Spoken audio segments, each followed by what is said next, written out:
NC Biggs already up in here, already up in the house early. He got the bug. NC NC Biggs got the bug. He got the bug. I see it. I remember those days. I remember getting that debt-free bug, man. I remember it. What's up, everybody?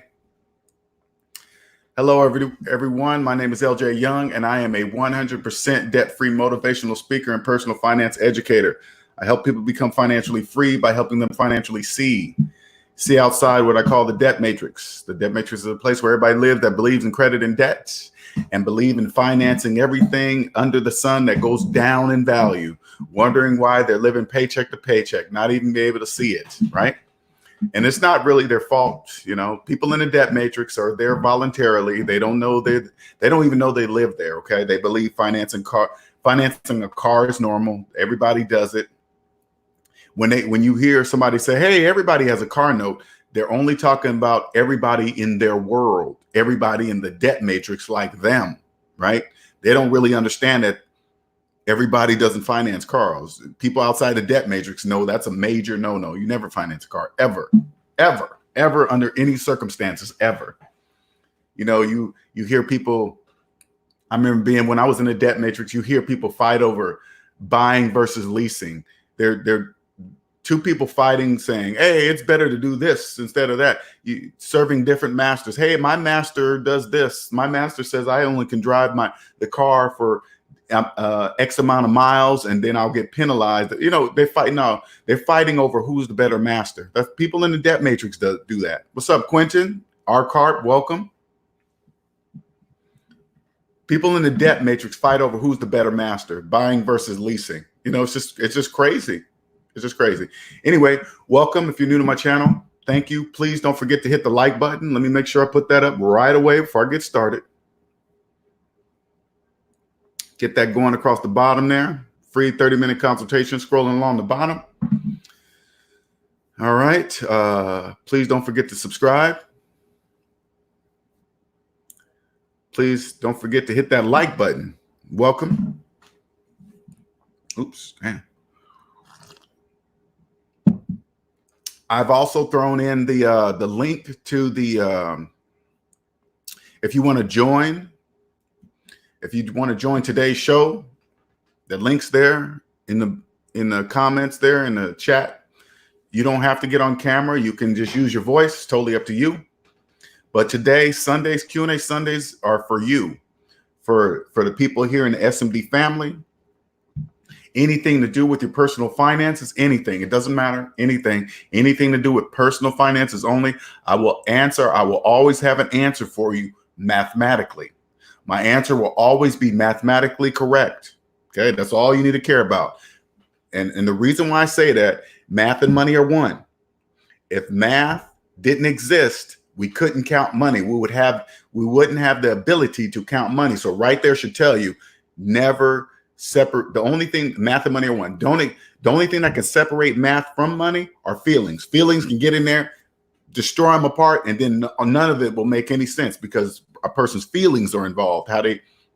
And what I mean by that, let me give you an example of feeling. Say like Christmas came around, you didn't have any money, you start to feel bad that you don't have gifts for everybody for whatever, and then you pull out the credit card because you have no money, so you go deeper in debt so you don't feel bad about not having money to buy Christmas gifts for everybody. See, that's where feelings get involved. And then you go deeper in debt, messing the math all up, because math says if you don't have any money for Christmas, you can't buy anything for anybody because you have no money. That's what math says. But if you get your feelings involved, that's when you start messing up. And then it just goes on from there. Hey, I feel bad I didn't have money for school for my kid to go to college. I feel bad I don't have money for their birthday. I feel bad I don't have anything for Valentine's Day. I feel bad. See, and you just keep digging yourself because of your feelings. All right. All right, Gabriel, welcome. This is Q&A Sundays. This is about you. If you hear me just when I'm talking during these sessions, that's just me filling time, waiting for you guys' questions to come in there. You know, this is for you. Today's session will go on as long as there are questions coming in. Okay. I don't want to be doing all the talking all the time. I want to interact with you guys. I do I wanted to tell you guys something that somebody emailed me last night, and I'm gonna wait till I get their permission before I even display anything. So I had a person email me last night after I showed Jennifer's credit report. I had another person email me. Now, this person has been living debt-free their entire life. All right. So this particular person not only has an excellent credit report with a whole bunch of zeros, this person also has a paid off house. And this person paid off their house in less than 7 years. In less than 7 years. And so I want to, once I get this person's permission, I want to display this to you so you guys can see what it's like, see what it looks like for a person that has been living this way their entire life. Now, I was communicating back and forth, excuse me, in an email with them, right? And I was trying to pick their brain a little bit because I didn't wake up till age 40. This particular person had been living like this all their life. So I was kind of asking them questions. So what was it like to live in a majority of the debt world, right? But you're financially free, clearly seeing everybody making a whole bunch of financial mistakes and can't say anything about it, because you got to remember, once you get out of debt matrix, you can't really talk to people in debt about that. They get upset. You know, if you tell them, hey man, according to math, you're broke, people in the debt matrix will take offense to that. And they would think, who are you? Or you think you're so smart? You know, it's like, no, I don't think I'm smart. I'm just a calculator. Look, you just want to go, hey, look. I'm just opening up my calculator and I'm just punching in the numbers, and the calculator kicks back a number. If that's a large negative number, that means you're broke according to math, not me, math, right? And they still won't believe you, right? So I was just talking and going back and forth to her. She was like, I said, so what was it like to, you see your family and your friends just digging themselves in a hole and you can't say anything? She was like, it's bad. It is. It's, and I'm gonna tell you guys this, okay? So you guys can understand. Once I got out of the debt matrix, I want to help all my family and friends and all that other stuff, but you can't, because they're not listening. So it's very difficult to watch the people you love dig themselves into a financial hole and you can't do anything about it. You just watch them do it. You just be like, oh man. 1 second, I gotta text my brother and let him know that I am on live right now. 1 second.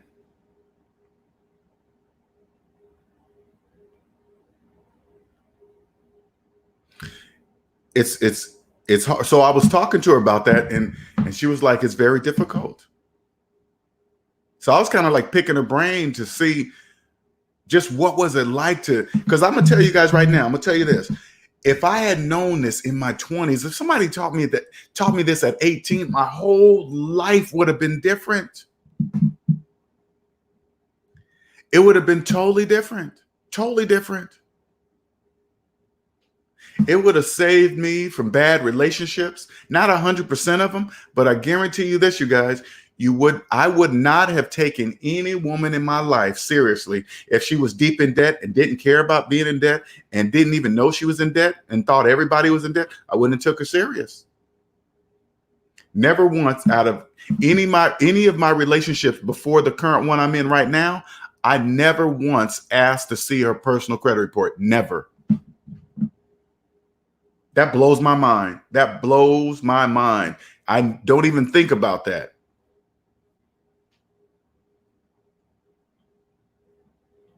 I didn't even think about it.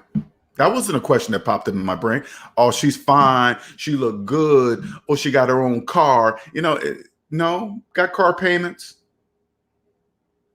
You don't know anything about that person. A person's credit report will never, ever lie to you. Never, ever lie to you, ever. What's up, Fragrance? Welcome. How you doing? Let me, okay, I'm gonna give you guys I'm gonna tell you about some things that you probably never even thought about, okay? Once you're out of the debt matrix, you clearly can see there's a hierarchy. You can clearly see there are rules. What's up, Ill Wills, Cosmic Wisdom? There are clear rules to the game that you know that cannot be broken. And I'm gonna give you 2 of them, okay? And I'm gonna tell you something that will never happen. You probably never even thought about it, and you probably just Here, let me just put it this way. I guarantee you a hacker will never be able to hack the credit scoring system. I guarantee you a hacker will never, ever hack and go in there and rearrange people's credit scores and change everything. Guaranteed. If a hacker ever were able to get it, they'll bury him under the jail. A hacker will never be able to get into the student loan database wherever. Can you imagine? Can you imagine? Listen to me closely. Can you imagine how well protected the student loan database servers are? Guaranteed. They probably keep them in the US Mint.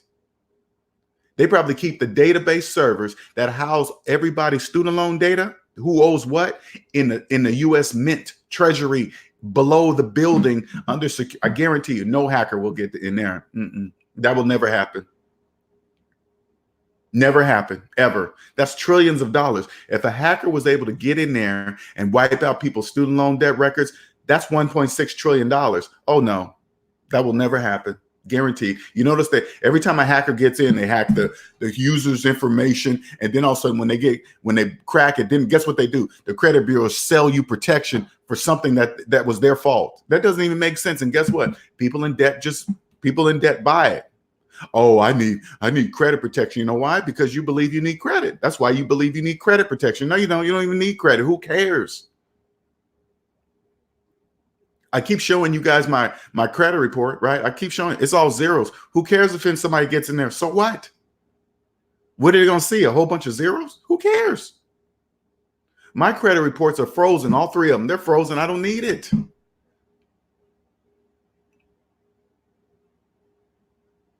They're frozen. You think people in debt will never freeze their credit? Oh no, man, I might need it. Exactly. That's exactly what they want you to believe, that you're going to need it.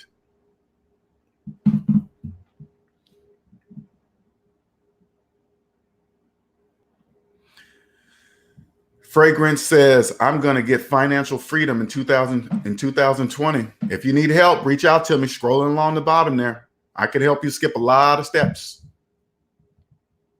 Skip a lot of steps. Skip a lot of steps. I can help your journey be smooth as silk. Okay. Q&A Sundays is for you. Q&A Sundays is all for you.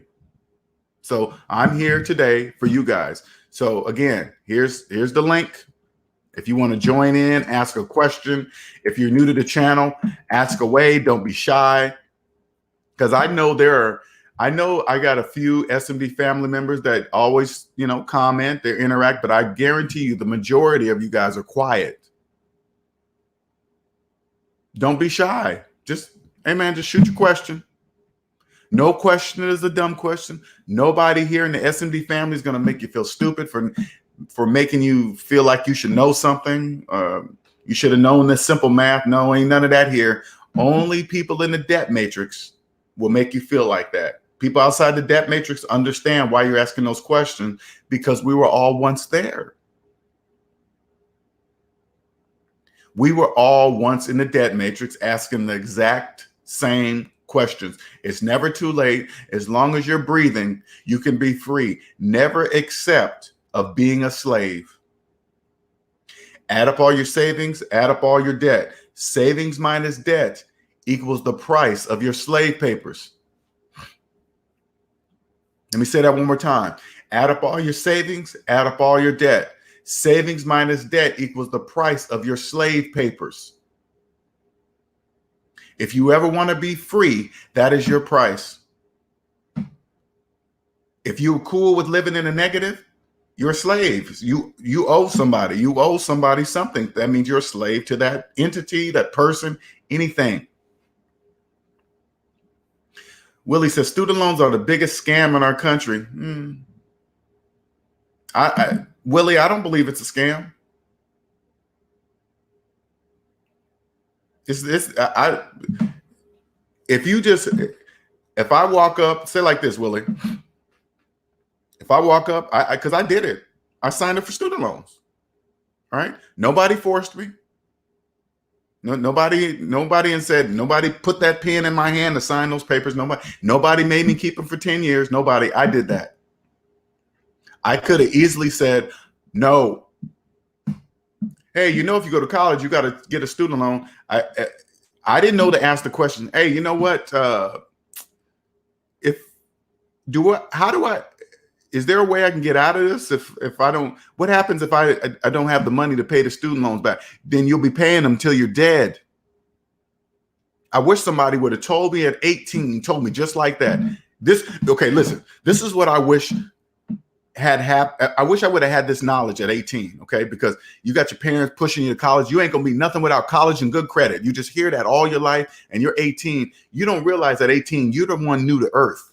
Okay, you're brand spanking new. Young people don't realize that they're young. They don't realize they're the ones new to earth. So they think everybody else is old and they don't understand. No, you're just young. You're new to earth, not us. You, right? If somebody would have told me, say, hey, man, if you go get student loans and you don't pay them back, you're going to be paying them until you're my age. You're going to be paying them till you're 70, 80. You know that, right?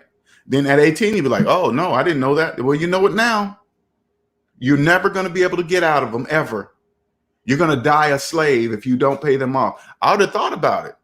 And if I had known this at 18 too, here you got all these parents telling you, go to college, go to college, go to college. I didn't know at 18 to say, hey, mom, dad, do you still have your college loans? And if they would have turned to me and said, yes, I would have been like, wait a minute.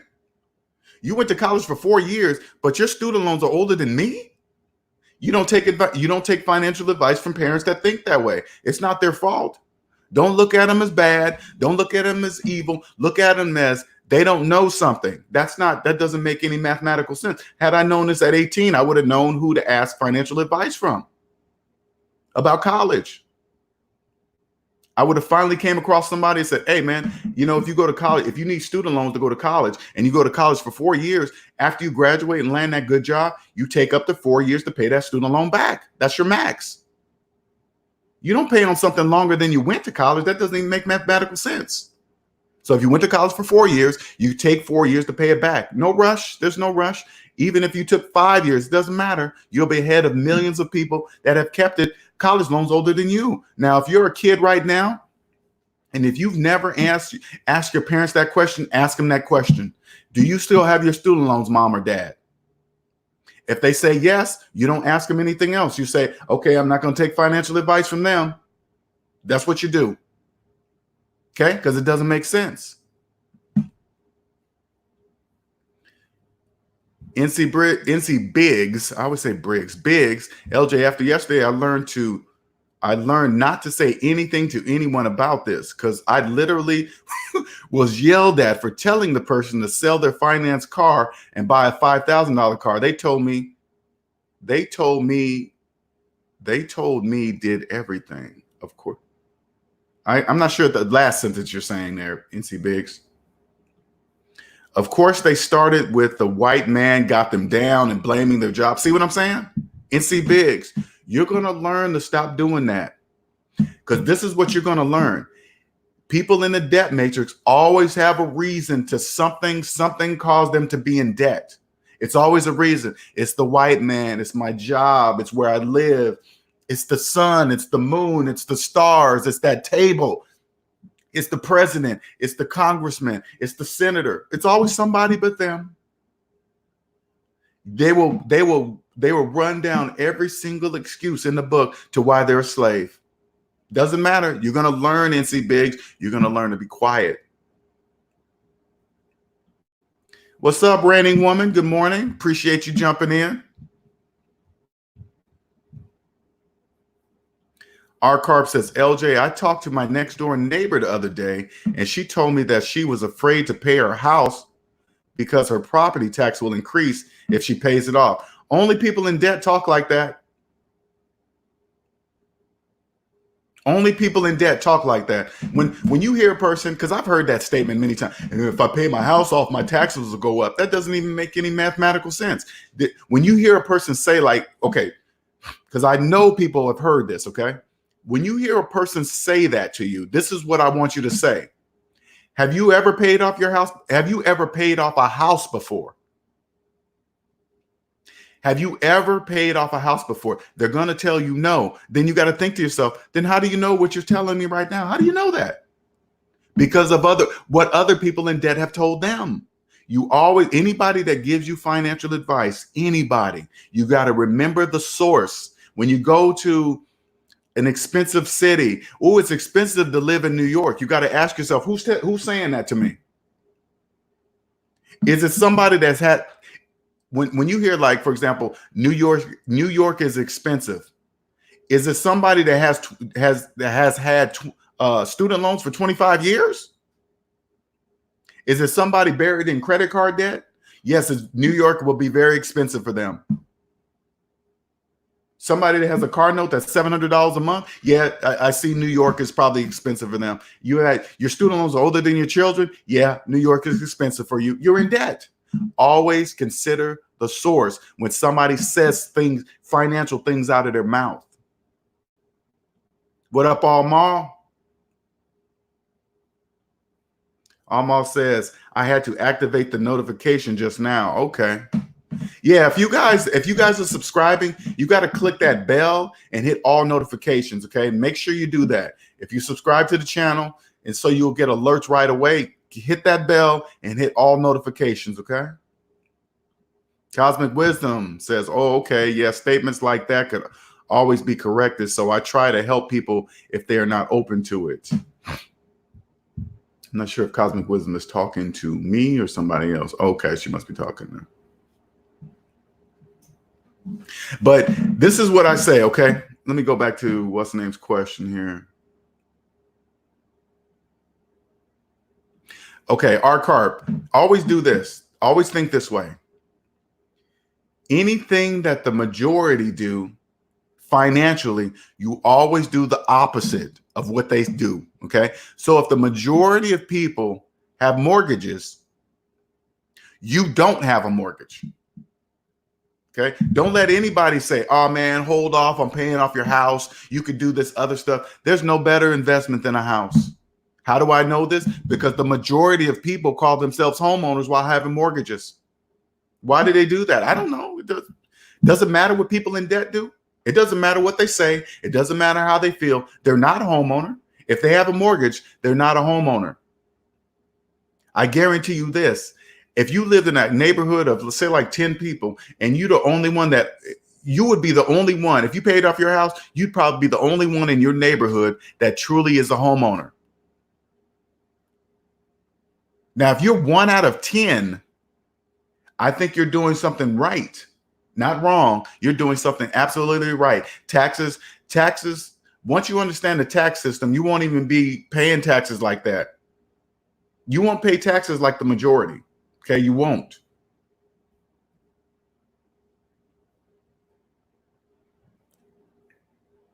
This is Q&A Sundays, you guys. Today is for you. We're going to stay on here as long as there are questions, okay? There are questions for people that want to get out of debt, maybe. Maybe you want a free 30-minute consultation. Go to my website, click on book consultation. And we can start off. You set your time. Make sure you set your time zone, and we can get started. Okay, sooner the better. Almal says, when I say New York is expensive, I'm referring to rent and car insurance, and no student loans and no crazy debt. I guess that's because I travel out of the country to places where the cost of living is low. No, and I'm not, when I say New York is expensive, I'm not saying you. I always hear people say New York is expensive, not you specifically. But again, even when you're out of debt, you got to remember, once you're out of debt, you think about money collectively. So if you go rent a car in New York, you're not doing it every day. You know, you're doing it sporadically, right?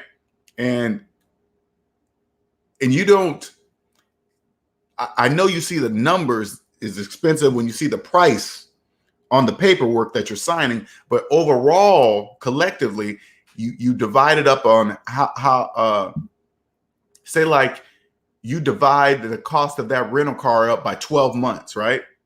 And so you can see Oh man, actually, this car only cost me, if you break it up in 12 months, you say, okay, it really cost me $15 a month to rent this car. You know what I'm saying? You got to look at it collectively. That's all. Almost says, I have no crazy debt. See, when you say that, Almal, I don't know what crazy debt means. I don't know what crazy, non-crazy debt. What's crazy debt to you? You know what I'm saying? And what's not crazy debt? I always think the opposite. So you say crazy debt. What is not crazy debt? I don't know what that means, right?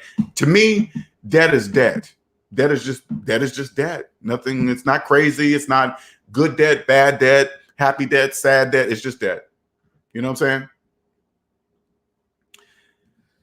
Hello, Miss McNeil. Hello to all. The more financial freedom I'm receiving, the more I'm understanding people in debt stay negative.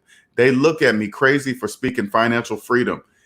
Miss McNeil is a follower of mine, you know, and she is coming out of debt, and I love when people come in and share their experiences as they get out of debt. And you can see that. You can see people in debt stay negative. They're always negative about debt. Debt's going to keep you down. This is why I can't get ahead. There's always something. There's always a reason. There's always something. Once you get out of debt, you're like, oh, you don't have to deal with any of that. Listen, when you get out of debt, it's quieter because I don't listen to people in debt. I don't even hear them talk. When they say things like, oh man, I got a great deal on this car. Oh man, taxes are keeping me down. Oh man, it's expensive in this area. I don't hear them. I don't hear a word they're saying. I don't even interact. Oh, okay, whatever. Because I have no idea about their personal financial situation. How can I take their financial advice if I don't know their personal financial situation? They only can tell you about their view of the financial world. They only can tell you about their view about the financial world because their view is the only view they know about. See what I'm saying? You got to always consider the source when anybody tells you about money. Oh man, student loans are a ripoff. Student loans keeping me down. Says who? Somebody keeping their student loans for 25 years? I'm sure it's keeping you down. Yeah, you're right. Student loans are expensive for you.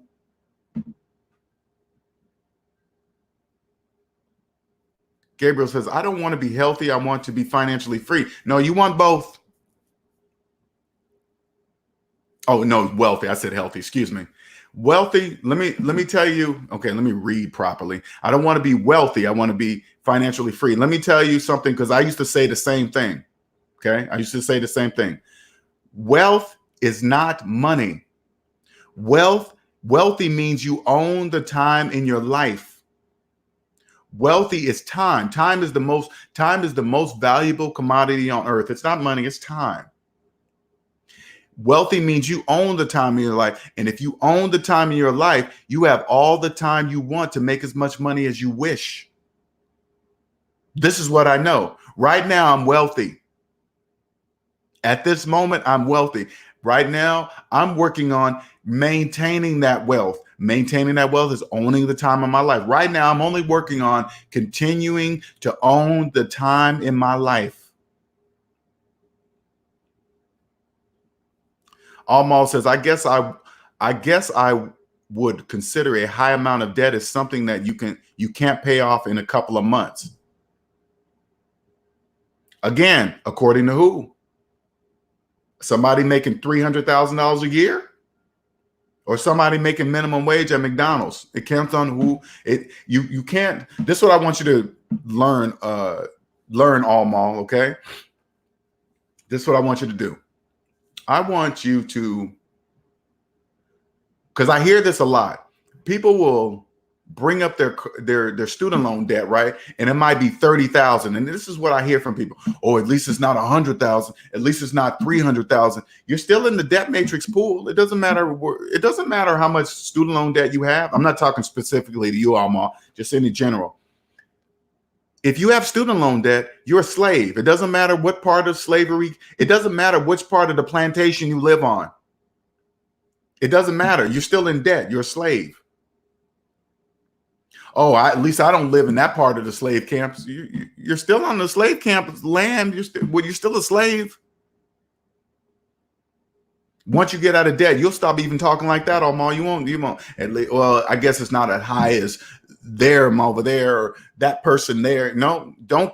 Just stop comparing yourself to other slaves, because that's all you're doing. One slave is comparing themselves to another slave. Don't do that. Get out of debt, and you won't even call debt. You won't put a pronoun in front of debt. Oh, this is a crazy debt. This is bad debt. This is this debt. You won't even describe debt. You know, it's crazy. What's up, Shell? Welcome. My bro, I'm jumping in and out. Okay. Appreciate you. You know I do. Almost says, right now, I just have a credit card that I pay off in full every month and my electric bill.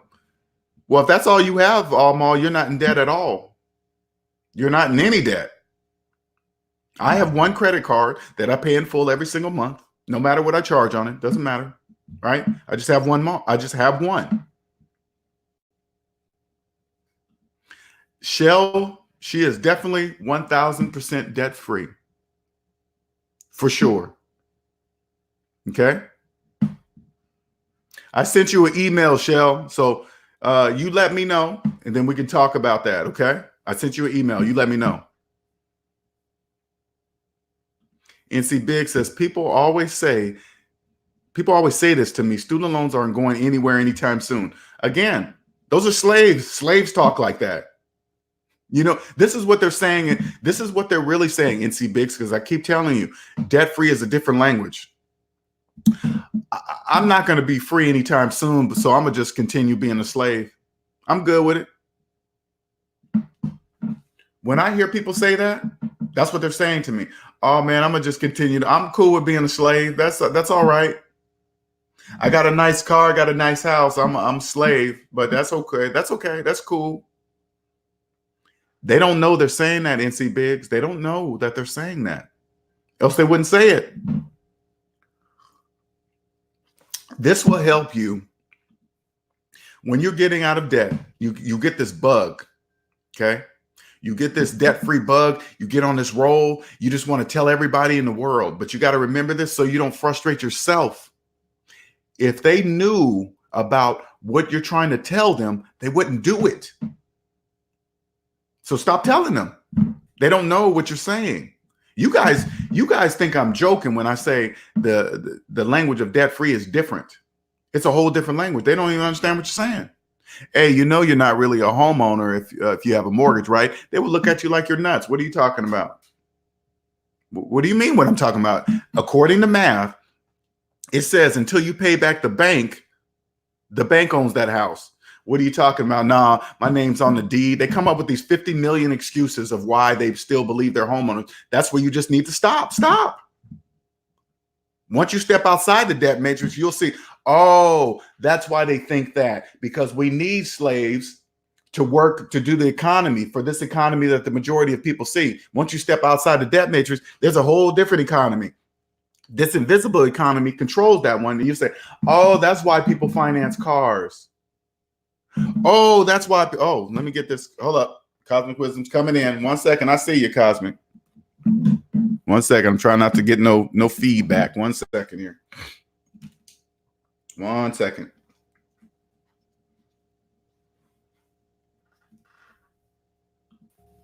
Can you hear me? Cosmic, you there? I see you in the room, but I don't hear you. All right, I'm gonna wait till you pop up on my thing down there as a voice coming in. Okay, so I see you, but I can't hear you. All right, let me see.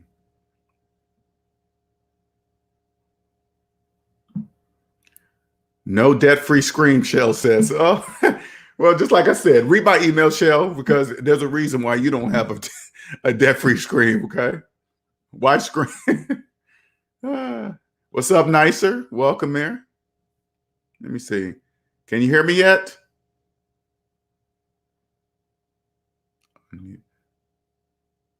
Can't unmute your guest. The mic isn't. Okay, it says your mic isn't connected, Cosmic.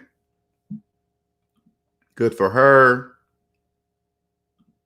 NC Worker says, good morning, everyone. I'm working on studying for some certifications so that I don't have to worry about getting in debt or be around those who are in debt. Yeah, you do whatever it takes to get out of debt.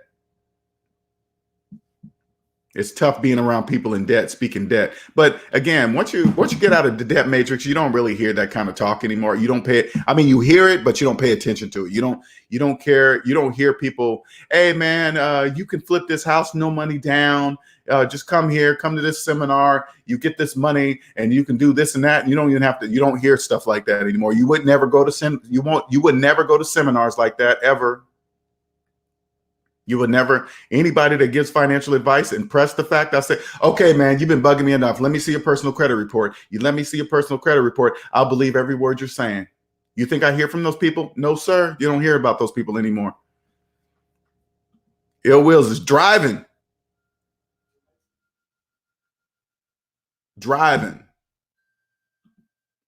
Listening. I like that.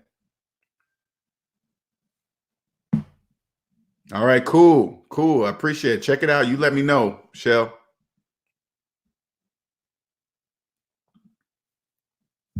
Okay, cool. Appreciate it. Today is Q&A Sundays. So this is for you. This is for you guys. Any questions? Hey, Cosmo, I'm going to kick you out and see if you can come back in and then see if you can reconnect, okay? All right. Q&A Sundays is for you guys. We will last as long as you guys want to communicate, ask questions, let me know. Totally up to you.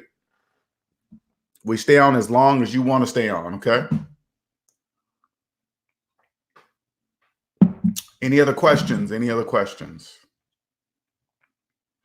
I was talking last night for first of all, don't forget to subscribe. Please hit that like button. Please don't forget, right there scrolling at the bottom, you want a free 30-minute consultation. Go to my website, savingsminusdebt.com, click on book consultation, and we'll get started right away, okay? You don't need to be prepared. You don't have to wonder if you're ready. If you're in debt, you're ready, okay? All right, so you guys, I didn't mean to time you out. Okay, I'm not sure what that means, man. It's Ill Wills. But any questions? Any questions? Any questions? Any questions? A Sneaker Life, currently $178,000 in debt, selling everything to get out of this debt. Get out of this because math doesn't make sense. The math doesn't make sense. You're right. And this is what I suggest a Sneaker for Life, okay? This is what I want you to do. Now, I don't know how much of that is student loan debt, but put it this way. Add up every single penny of your debt, okay? If it takes you more than 10 years to pay that off, I suggest filing Chapter 7. Okay, if it takes more than 10 years to pay off that debt, and the reason why I say 10 years, because bankruptcy Chapter 7 stays on your credit report for 10 years. Now, if you come across this information and you take what I'm saying to be true and just trust mathematics, bankruptcy Chapter 7 gives you a fresh start. It's not for losers. It's there for a reason. It's for people that have woken up, know they're like $200,000, $300,000 in debt, knowing that it would probably take 10 plus years to pay it off. You go get a lawyer and you file for Chapter 7, not 13, 7. 7 gives you a fresh start. If you get immediately Chapter 7, immediately you get to start from zero. Not with student loans. Student loans don't get rid of that. Okay, bankruptcy doesn't get rid of student loans. Student loans are the cockroaches of the economy. They can survive any kind of economic blast. Okay, they're just soon as the Hiroshima bomb drops on the economy, guess who's coming out of the rubbles? Student loan. Student loan just crawls out the ashes. Hey, yeah, what happened? Okay, it's never going nowhere.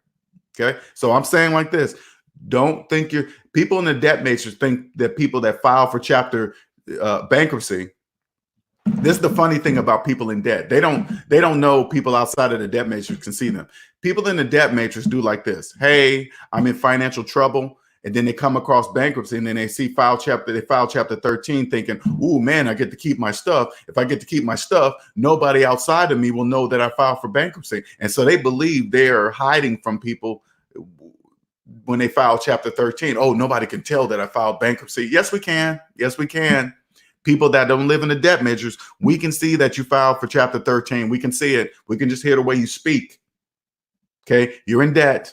And people think they can keep the stuff that they financed. People think, oh, if I file chapter 13, I get to keep my house. It's not even your house. You're not keeping anything. Oh, I get to keep my car. You're making payments. It's not even your car. But they don't know that. They don't know they're in debt. They don't know they're not hiding anything. You're in debt. You're going to be there forever. You think somebody in the debt matrix, check it out. You think somebody in the debt matrix that got themselves in trouble because they're not making payments on time or whatever they're doing, whatever got them into this trouble. And then all of a sudden they're going to come across chapter 13, signing for a 3 to 5 year plan of payments. And you think they're going to suddenly follow those payment plans? No, they're not. No, they're not. Chapter 13 has a 67% failure rate. 67%.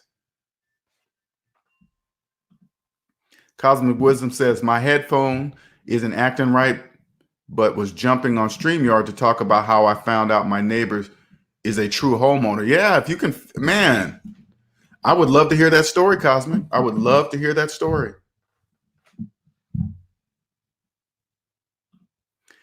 A Sneaker for Life says, I just came across your channel a while ago. I just came across your channel a while ago. Appreciate the advice. You are welcome. Please don't forget to subscribe. I hope you subscribe, Sneaker for Life. I'll help change your life. Oh, man. Sneaker for Life says, yeah, student loans, unfortunately. Okay, and this is what I say, Sneaker for Life, okay? And how old are you, by the way? Let me know what your age is.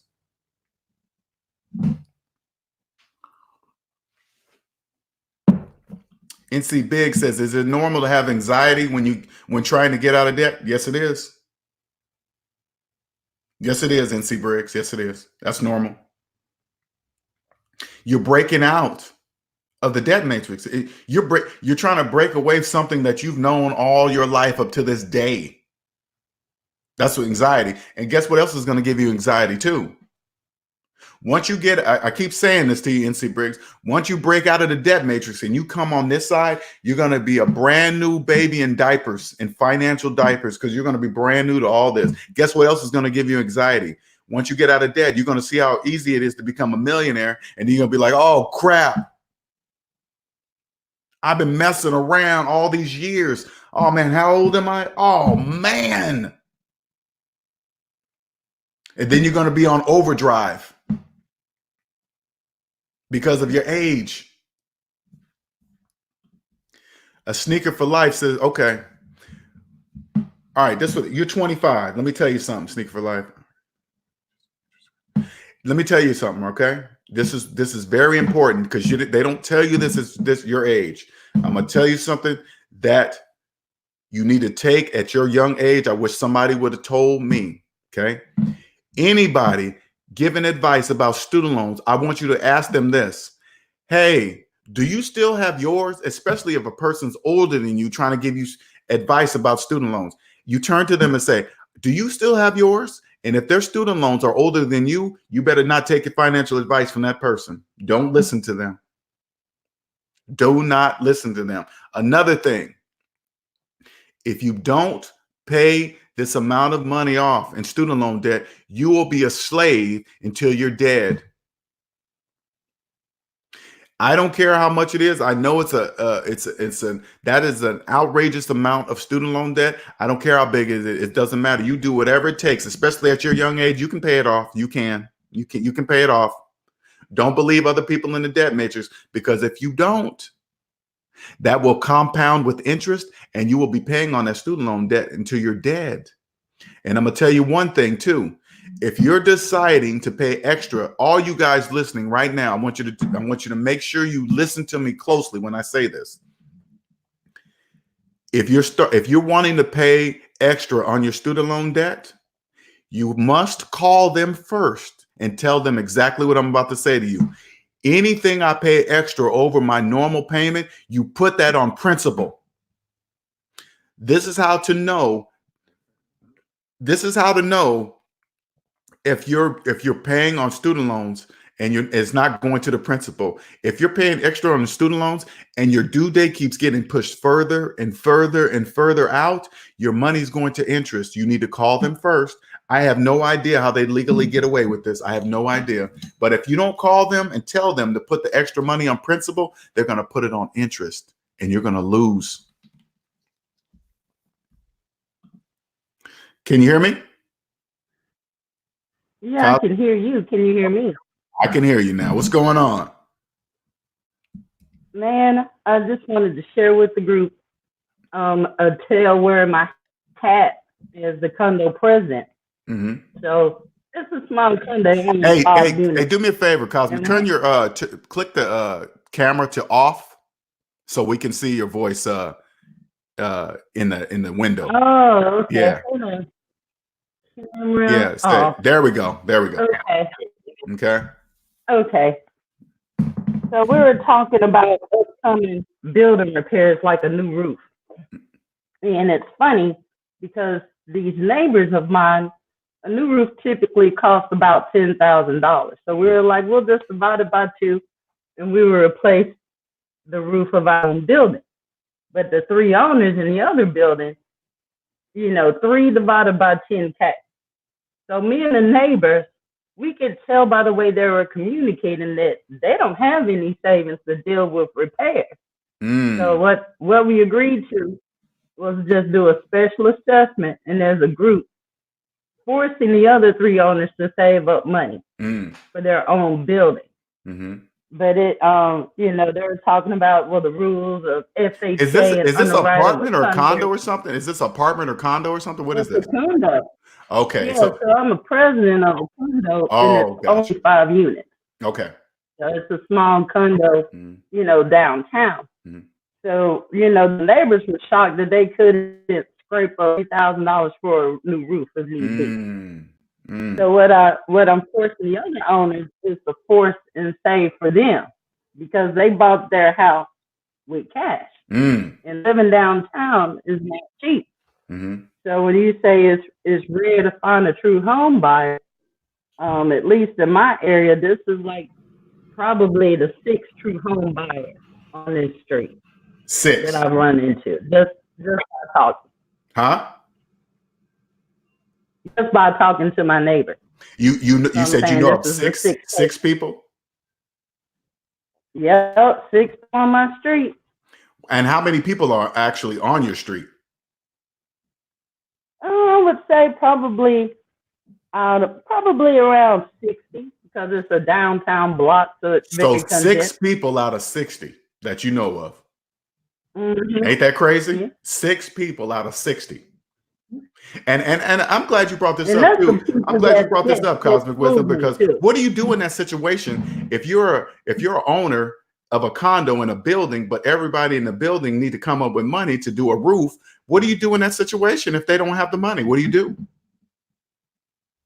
Well, what I'm projecting is in 3 years, roofs usually last 20 years, right? So we know these roofs are in their lives. So I'm proactively forcing the other owners who don't save. And it's funny you asked that because I'm setting their payment schedule right now by monthly.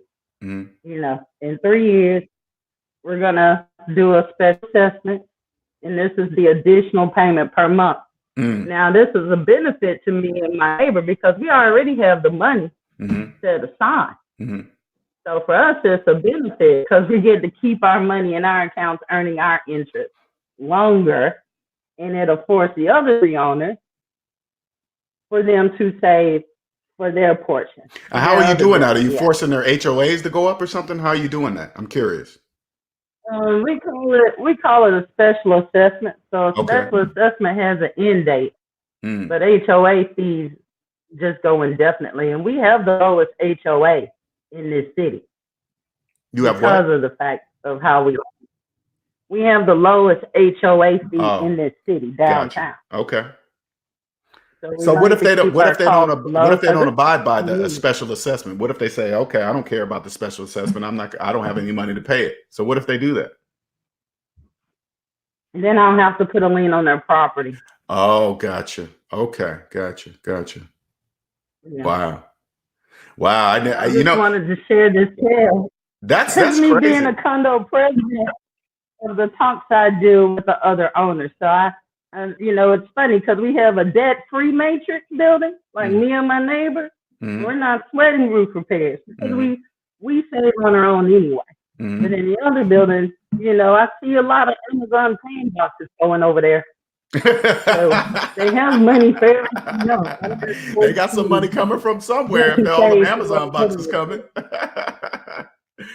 That is funny. Right. So it's not like they don't have the money. Right. It counts on what they want to spend their money on. Yeah. Now I'm not a true homeowner yet, right? Because I'm building up capital to pay for that debt obligation in the future. Yeah. But I'm hoping, in the near future, I too can call myself a true homeowner. Even though I own a home, I know that it's not. I tell people I'm renting from the bank all the time. Hey, while you're on here, Cosmic Wisdom, Abe wants to come on here and ask you a question. Is that okay? That up to you? I mean, I try my best, Abe. Come on in. Come on in, Abe. He's been dying to ask Cosmic Wisdom some questions. Believe that.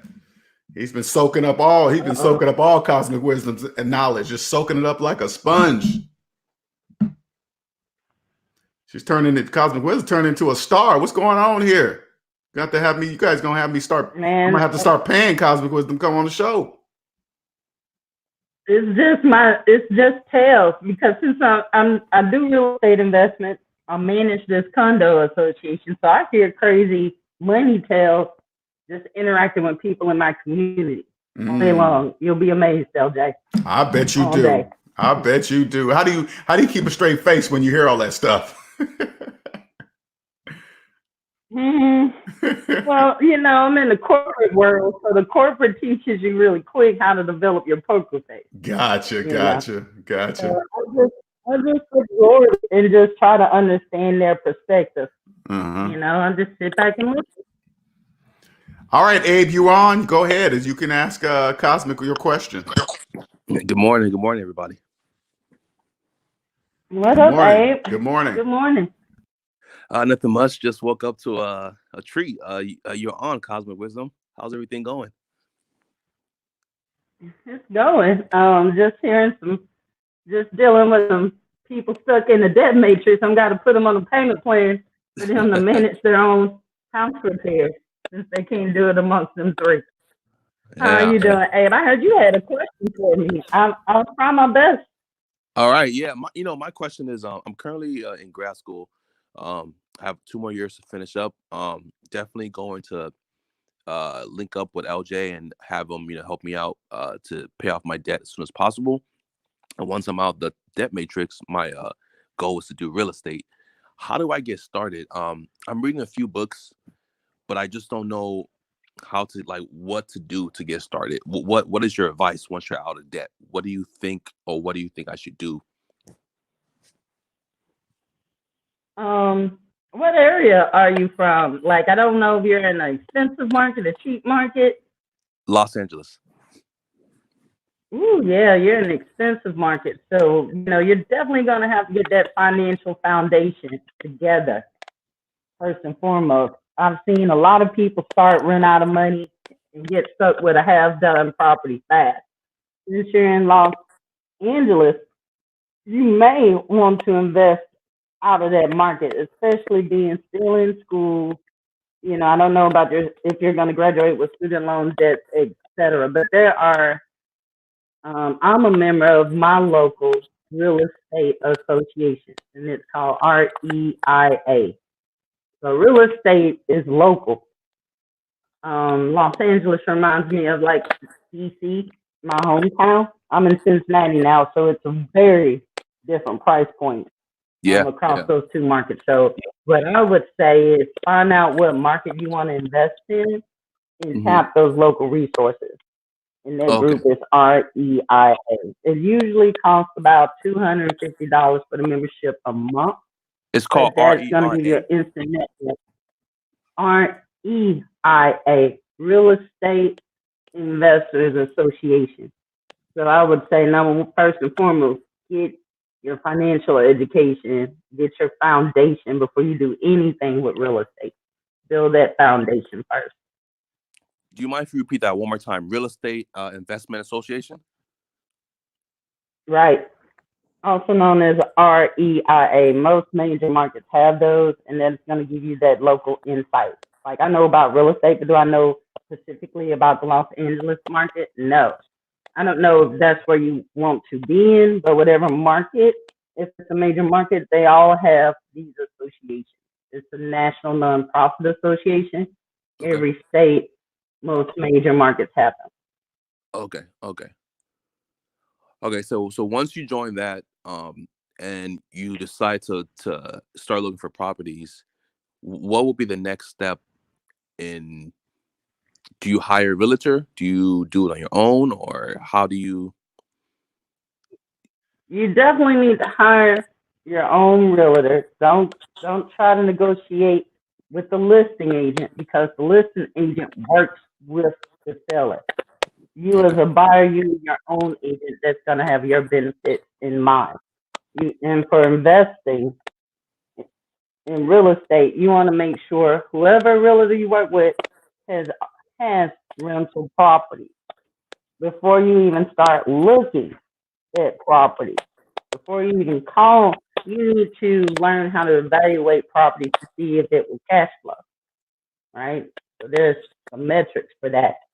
In a good book to teach you those key metrics, it's called Hold, HOLD something.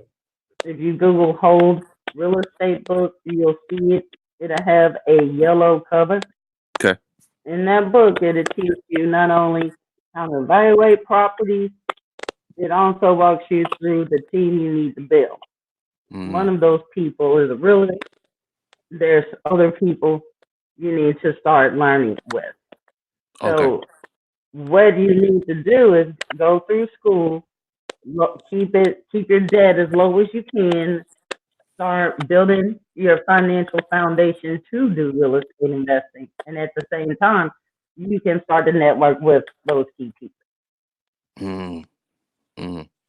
Have you heard this book called? Most people don't know how to evaluate houses to see how it makes money. I run numbers on my property before I even look at it. Why waste looking at a building if you run the numbers, it's not going to make money. It's going to save your time. It's going to save your realtor's time. It's going to focus you on what you need to narrow down on. And how would you run those numbers? That's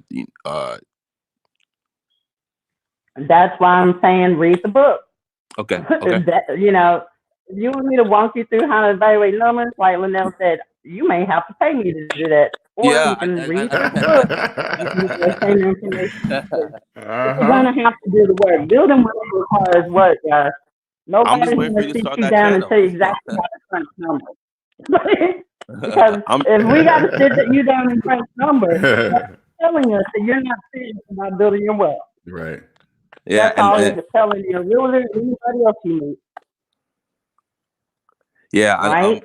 I we're going to do all of that work for you. We're going to buy the house ourselves. You're not even going to get that house.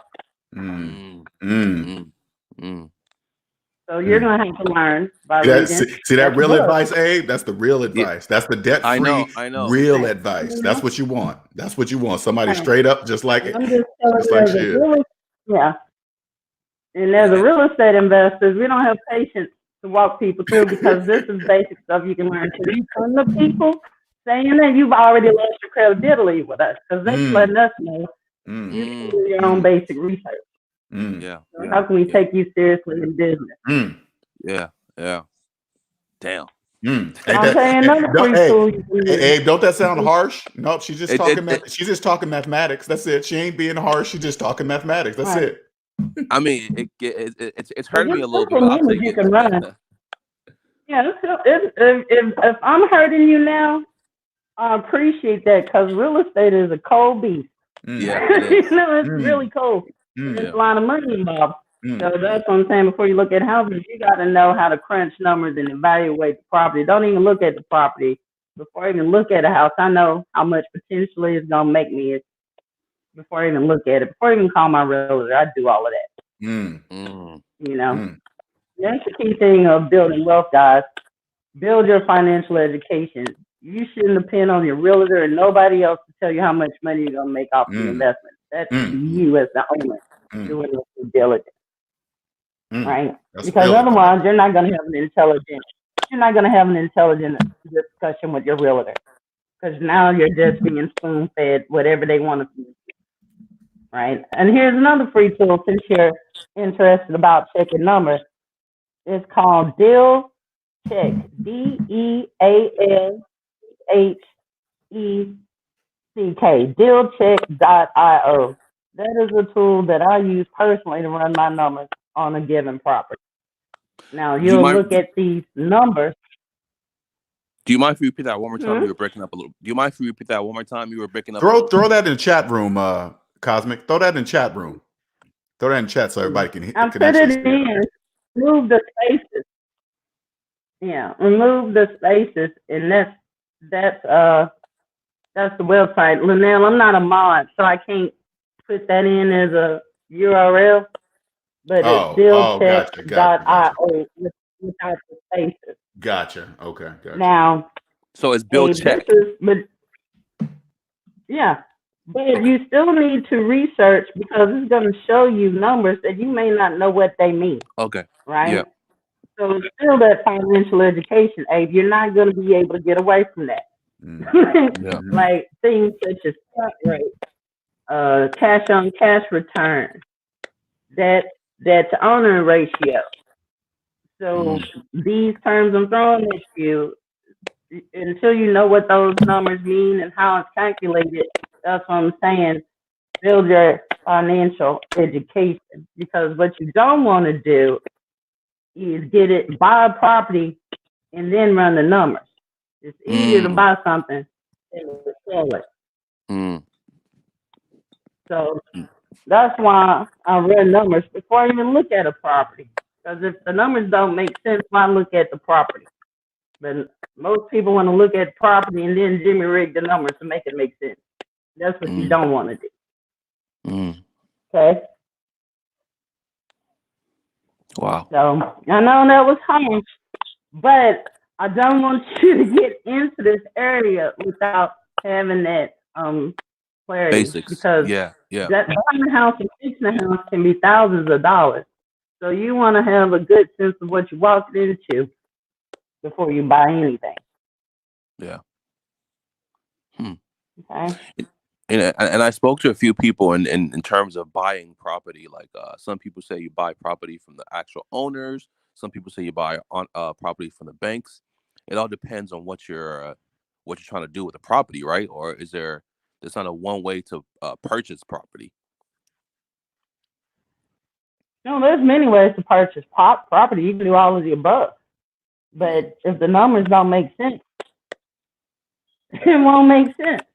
So it doesn't matter like where you get the property, whether it's from an owner or from a bank. The numbers still makes sense. Right? And for rental and for investment properties, it depends on what you're going to do. Are you going to live in one unit and rent the other units if it's a multi-unit? Are you buying a single family house strictly to rent it out? Because both of those choices will require different finances. Yeah. That's what I'm saying. You need to read this book and get that financial education. You can talk to people, but you still need to build your own financial education. You should even be questioning me, right? So it's always trust but verify, right? You can hear what I'm saying, but you need to verify what I'm saying is right for you. Okay. And once again, that book is called. And once again, that book is called Hold. It's called Hold. I'm going to put it in the chat. Okay. Yeah. Okay. I'm going to Google it right quick. Yeah, because your mic is kind of muffled a little bit, Cosmic Wisdom, it's not really Oh, it clear. is? Yeah, it's kind of muffled. That's why it's kind of hard to hear. That's why he's asking you to repeat, because it's very muffled. You're gonna have to. Oh, You're gonna and have I've to got go. these. You're gonna. This is what you're gonna have to do, Cosmic Wisdom. You're gonna have to go into that $1 million account. Go ahead and pull out some money for a nice mic. I know it's over there. That one that has $1 million plus in there. Just go out and pull out about a couple $100. You'll earn that back at the end of the day from the interest you earn, and just go ahead and buy your new mic. Go ahead and do it. No, so see, I'm gonna go to the gym today. I'm gonna stop by and buy some more earphones. I broke these yesterday, so my apologies, guys. Go ahead, janky. Cosmic Wisdom. You'll still have $800 still in your bank account. You'll be good. All right, just go ahead and drop a couple hundred on a good mic. You'll be all right, Cosmic. Right. And so I'm about to jump off this stream since my headphones is janky. I don't know if you had any additional questions, but the good news is you're young, you're still in grad school, so this is the perfect time to just educate yourself and build that foundation. Thank you so much. I appreciate your time. All right. And I put that book in the chat. Okay. Mm-hmm. We'll All see right. you, Linnell. All right. Thank you, Cosmic. Thank you. Appreciate it. Mm-hmm. All right. See you guys later. You staying on? You getting off too, Abe? I'm getting off too. Thanks, LJ, for letting me have hop on. No problem. Yeah, thank you. Mm-hmm.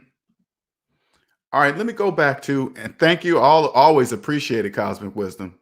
And you know, you hear Cosmic Wisdom, it sounds like she's being harsh, but when you get out of the debt matrix and you understand how it works, it's just mathematics. It sounds harsh to people that are in debt. Oh my God, she's just straight to the point. That's how it is. You're like, hey, did the numbers match? Okay, cool. I don't need nobody to tell me the numbers because I know my own numbers. So I don't really feel like talking about all that. You know, you just want to get straight to the point.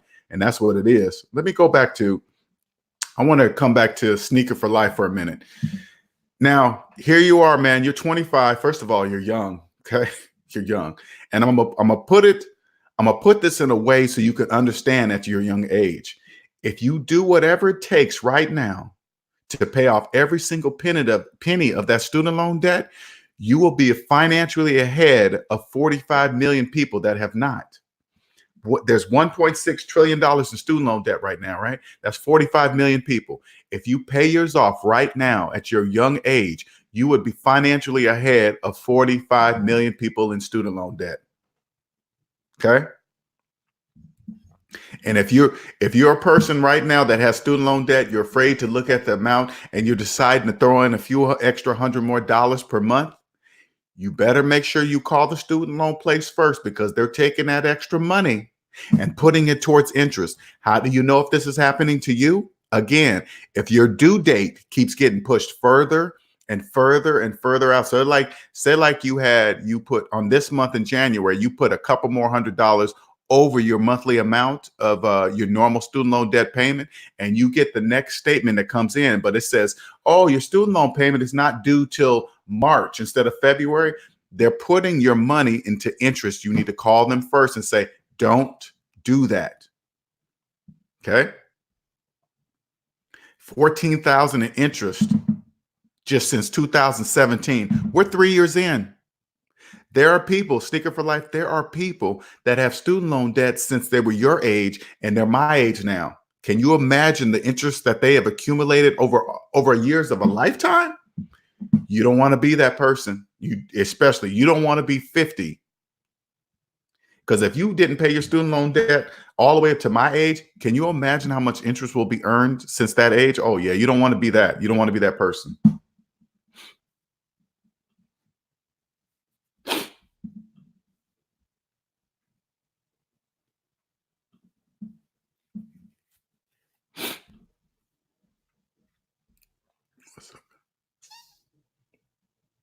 All right, let me get to, because I like catching the dudes that are young, man. When you guys that young, when you're 25, yeah, you know you're young, but you don't really understand that you're new to earth. You can change a lot of things right now at this age, and you could still be a 25-year-old.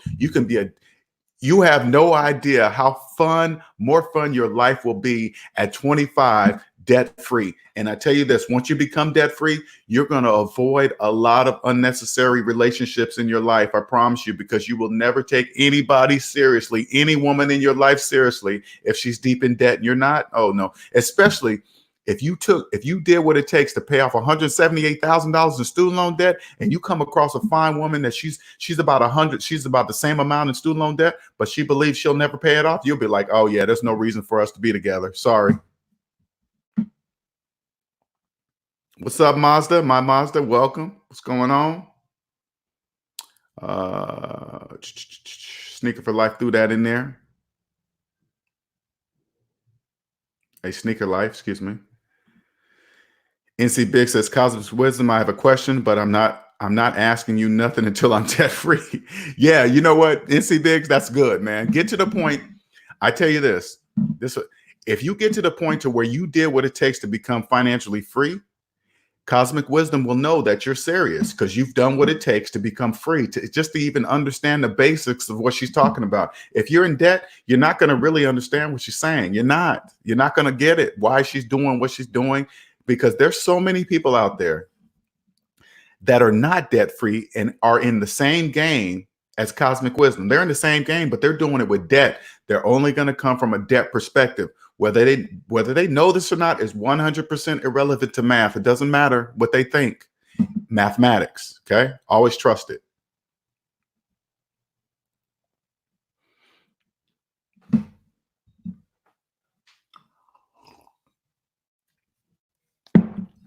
All right, let's see.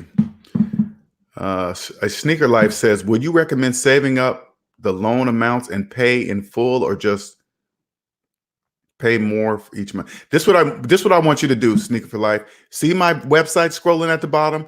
I want you to go to my website, click on book consultation with me right now. It's free. Go there. I will give you a plan. I'm gonna give you a plan I wish somebody would have gave me at 25, because I know that is a lot of student loan debt, but you're young. You got plenty of time to pay it off. Don't worry about the amount. I know it's overwhelming. It looks like more money that you will ever, but this is what you're saying. If you don't believe in your mind that you can ever pay that off, this is what you're really saying.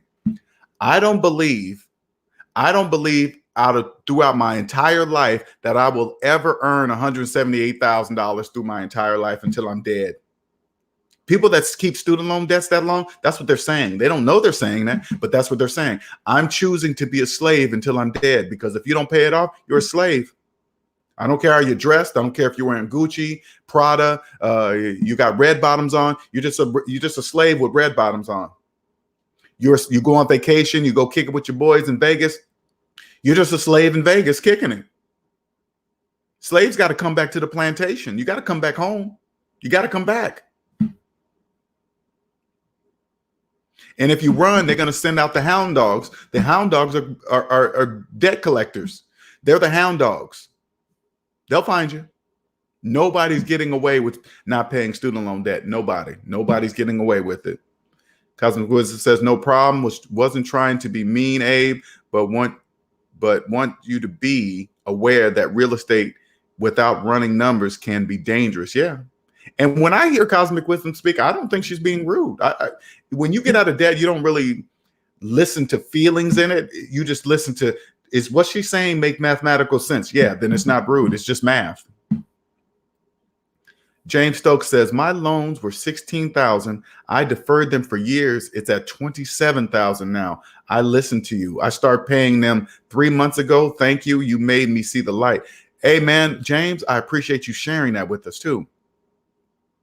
It's remarkable when you take a look at those numbers, right? When you see the interest, you're like, holy crap. You guys that are deferring your student loans, let me tell you guys something. If you're a person deferring your student loans over and over, that's what they want you to do, slave. Each time you defer your student loans, guess what you're saying? I'm choosing to be a slave just a little bit longer. I kind of like being a slave. So go ahead and hit deferred. Because each time you hit that deferred button, you're choosing to be a slave that much longer, because you will be a slave until you're dead. And guess what? When you die, your student loans are paid in full by who? The government, which is who? Us. What people in student loan debt don't even realize, you're going to pay off the people that, when the people die that have student loans their whole entire life, and when they die, guess who's going to pay their student loans off? You're going to pay off their student loans. How are you doing that? By paying interest your entire life. You guys are paying the student loan debt off. You guys are doing that. Ill Will says, I think in this day and age, we constitute mean with being truthful. I agree. Concise and straight to the point. When I grew up, everyone didn't get a trophy. When I grow up, everyone didn't. Exactly. We didn't get trophies. Everybody did get a participation trophy. Check it out, Ill Wills. This is what I look at when I see everybody getting trophies as a young age. They're grooming them to be in the debt matrix. They're grooming them to believe that when they get out of school or whatever, that the world is going to be like that. Everybody gets a trophy. No, they don't. No, they don't. No, they don't. You better not train your kids to be that way, because when they get on the real world, they're going to realize, wait a minute, everybody doesn't get a trophy out in the real world. Nope. That doesn't even exist. I would never train my kids that way. I'm glad when growing up, it didn't happen. But when I see that now, everybody gets a trophy. Oh man, that's messed up. Oh, I know what you meant, because I grew up in the same time, Ill Wills. We're the same. Nicer says, I prefer when people are being candid and straightforward over people who say a whole lot of talk that holds no value and wasting both yours and their time. Yeah. You got to know that, though, Nicer. You got to know that what they're saying is out of love. They're actually trying to help you by not fluffing. We're growing up in a society now that everybody saying the truth, it hurts them. Oh, that hurt my feelings. And then they grow up thinking that everybody should be nice. It doesn't even, but when you get out of the debt matrix, you'll say, oh crap. Because I've heard people say, oh man, Dave Ramsey is mean. No, he's not. He's not mean. He's just straight to the point with mathematics. Because 1 + 1 = 2. Why do I have to be nice about saying 1 + 1 = 2? It's just 2.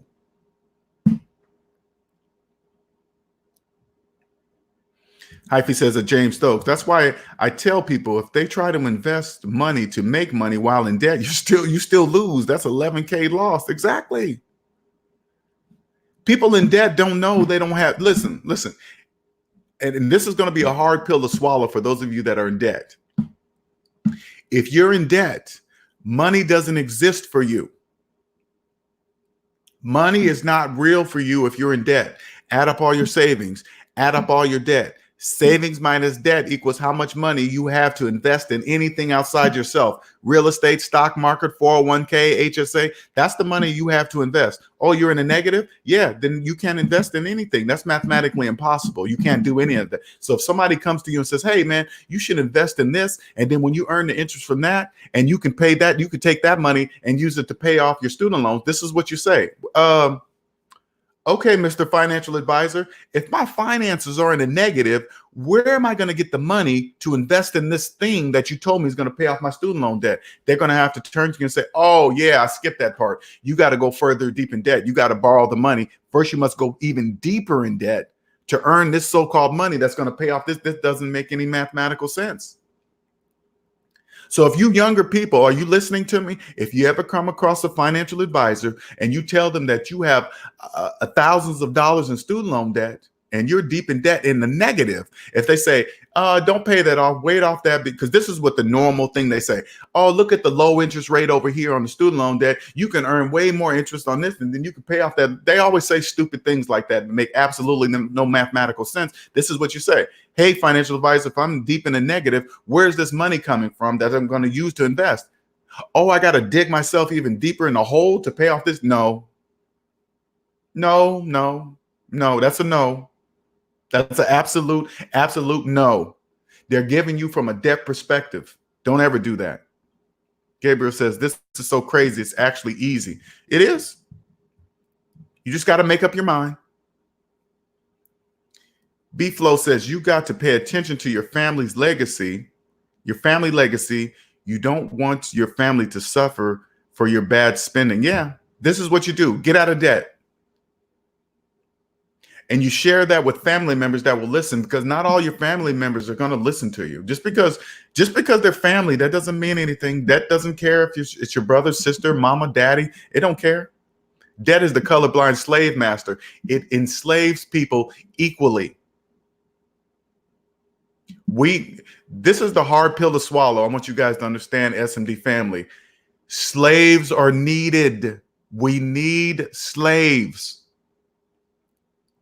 If the majority of people were not slaves, the whole economy would crash. The economy is built on debt. We need slaves to continue the economy going. We need slaves to finance cars. We need slaves to believe they're homeowners with 30-year mortgages. They got 40 and 50-year mortgages now. I just found that out recently. A 40 and 50-year mortgage. That doesn't even make any sense. No sense at all. You're not a homeowner.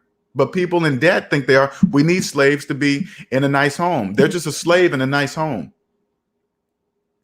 Yes, there are slaves that live in Calabasas, California. There are slaves that live in Calabasas, California. Now you hear the city of Calabasas, you think, oh, everybody's rich there. That's not true. If there are people that live in Calabasas with mortgages, they're slaves. They're slaves to that house. Can you imagine being a slave for 30 years for a house? 30 years. You're a 30-year slave. I'm not being a slave for nothing. I don't care. You a homeowner? Nope. Oh man, then you don't mean nothing. You have a mortgage? Yeah, you're not even a homeowner. You just don't even know you're a home. You don't even know you're not a homeowner. People with mortgages will talk fast about a person that doesn't own a home. Oh, you're just wasting money on rent. You know you're losing. You're just throwing money. You're making the owner rich and all this stupid nonsense. And you just turn to them. Do you have a mortgage? Yeah, you're not a homeowner either. You're paying rent to the bank. Why do you think why do people with mortgages believe they're not paying rent? That doesn't even make mathematical sense. That makes no sense. You're paying rent to the bank. You're not a homeowner. Stop saying that. Ill Will says they want great bedside manner with mathematics. They never heard the term give it to me straight. DLC, exactly. Nobody wants give it to me straight. Then again, Ill Wills, this is a whole nother language. People in the debt matrix believe it's normal to be a homeowner while having a 30-year mortgage. People that promise 30-year mortgages, those odds are better than Vegas. You think the bank is going to pass up those odds? Those odds are better than Vegas. Here are people signing on the dotted line, promising the future earnings of 30 years of their life. They're promising money that doesn't even exist. Now, if they start with student loan debt, they have no idea money doesn't even exist. And so if they've had student loans for their entire life that are older than their children, and then they're going to promise money that doesn't even exist. Money doesn't even exist when they get in the house. Now they're promising money that it's not even made yet. Nobody can see that far in 30 years into your financial future. That's impossible. Nobody can see that. Nobody. James Stokes says, I was reading a book about buying mutual funds. First chapter is about paying off all debt before you invest. I thought about you. If I read a book and that's the first thing that said, I would continue reading the whole book. Just with that alone. Pay off all your debt before you invest, because it's mathematically impossible to invest negative dollars. It's mathematically impossible to invest negative dollars. You're not compounding. You can't compound negative interest. You can't compound yearly APR. That you can't. That's math says that no, you can't do that. You can't compound something that doesn't exist.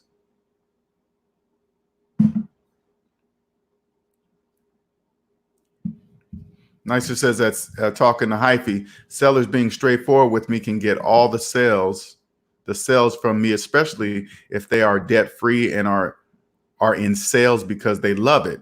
But I understand it's different for people in debt. Yeah, people in debt are driven by money. People in debt chase money because people in debt are always going after money because they're being chased by their debt. All they got to do is people that run after money or just going after money, all they got to do is just say, stop, wait a minute. What's making me run? All they got to do is just turn around and see that they're being chased by debt. They're being chased by debt. What's up, Madam? Madam, I hope I'm saying that right. What's up? Welcome. Welcome, Madam. Welcome to the Savings Minus Debt, the SMD family. Welcome. Today is Q&A Sundays. If you're just jumping into the live channel today is about you guys. You guys can jump on anytime. Here's how you join the stream. If you want to ask a question of me or anybody or share your story about taking these steps. If you're in your 20s, okay, if you're in your 20s, you need to look at me scrolling at the bottom there. You need to go to my website, click book consultation. I will change your life forever. Your whole life will be different. You will enjoy your young life to the fullest, unlike anybody else your age. While everybody else your age getting closer to 30, hey, I need to buy a house. I'm supposed to have kids. I'm supposed to be married. And you go debt free, you will know exactly when to buy a house. You'll know exactly how to become a millionaire. You'll know exactly who and who not to date. You'll know exactly who and who not to get married to. I promise you, it will filter all those people. You won't care if you're a young man, you got a high, your sex drive is high. I guarantee you this will control it. You'll never have a kid by a person that's deep in debt because you're going to be tying yourself to a person in debt. You're going to be physically tying yourself to that person. Next thing you know, you'll be in court because they're in debt. So they're going to come after you for the highest max child support. Oh, you should be paying for this and that and this. And you'll go through all those because they're in debt. People in debt do certain things. You won't have a kid if I could go back in my 20s right now, I would have never had kids by a person in debt. I would have never did that. That would have never happened ever. Any woman that I took seriously, I would have asked to see her personal credit report first. Hey, I would have probably did that before we even had sex. I don't even want that to be an excuse. Oh man, you just try to come and hit it and quit it and all this stuff. No, I didn't have sex with you because I saw your credit report and it was a mess. I don't want you thinking that it's going to go further by doing that. So we can just be friends. Or you think you're this and that. No, I just think I'm not in debt and you are. So that's why I'm not dating you seriously. I'm sorry that you feel that way. Sorry, but you're in debt. You don't care. I don't date slaves. I don't get seriously involved with slaves. I don't. You're a slave. Oh, who are you to talk to me about? I'm just going by mathematics. Mathematics says you're a slave. It will help you skip through. Oh man, if you're in your 20s, I'm giving you valuable information right now. If somebody told me this when I was in my 20s, my whole life would have been different. It doesn't guarantee anything, but it filters out 90% of people that are in debt. They don't know they're in debt. They don't know why they're living paycheck to paycheck. Whatever. It doesn't matter how they feel about it. Doesn't matter. Oh yeah, you'll make sure to use a condom each and every time. You'll be like, oh, if I mess up, slip up, and have a baby by a person in debt, I'm going to be tied to them for at least 18 years minimum. Can you imagine? Because when I think back now, I was in debt too. Okay, so I'm just saying hindsight is 2020. When I think back, I was tying myself to people in debt. I have 3 children. I would have never done that. No, I wouldn't even take that chance. Take a chance to tie myself accidentally to a person in debt. No, I wouldn't. For 18 years? No, that would never happen.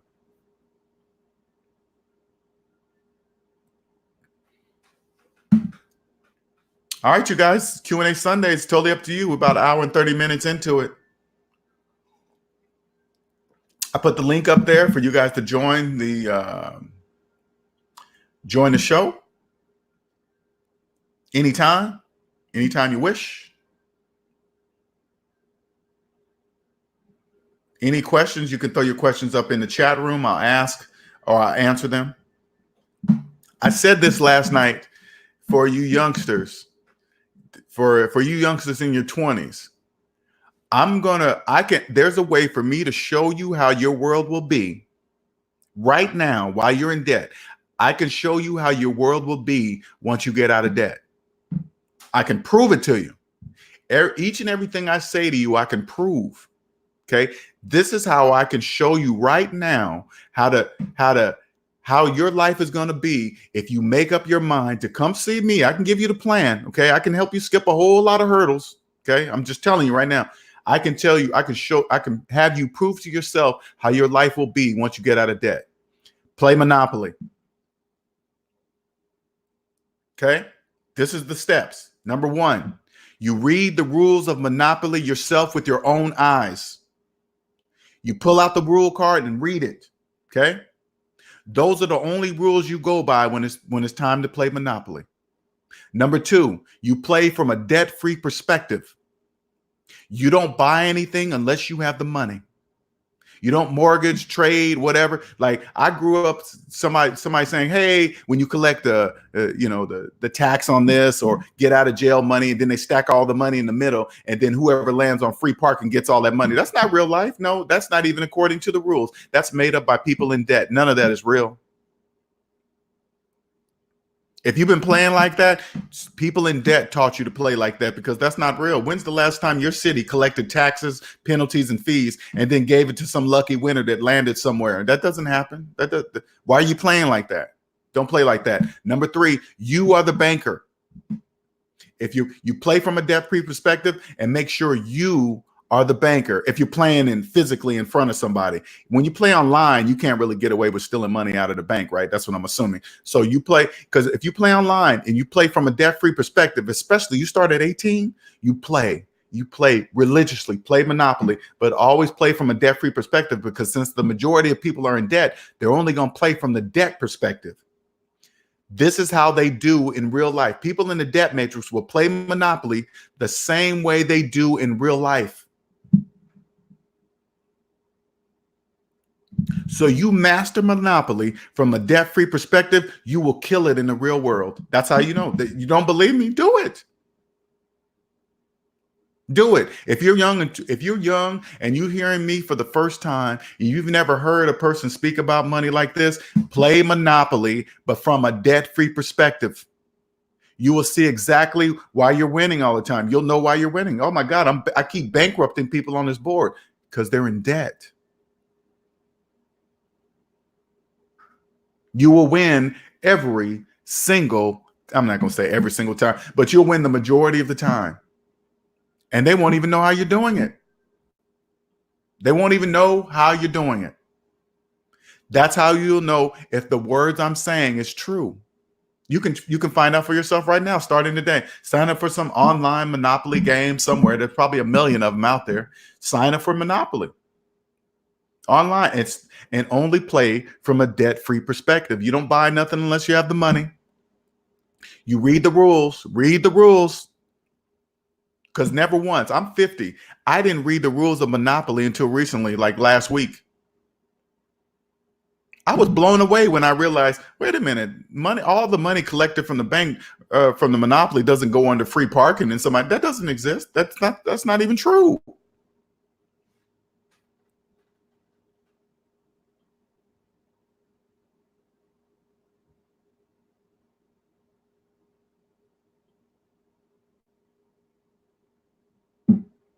Yes, I'm rocking that shirt. I thank you everybody that has purchased this shirt already. This is the first version. This is the first version of my shirt. So go to my website, savingsminusdebt.com, under products, and purchase your shirt. Okay. Any other questions? We're going on an hour, 30 minutes. This Q&A, Q&A Sundays are for you. Damn, Q&A Sundays are for you.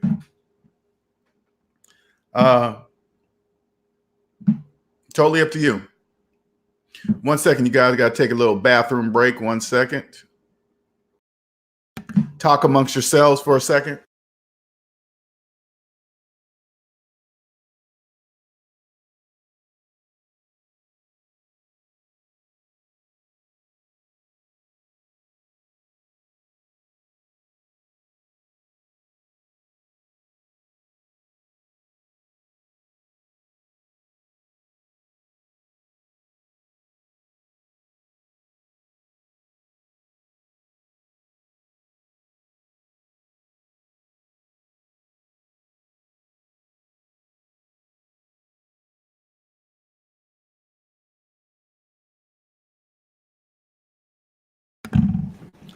All right, I'm back.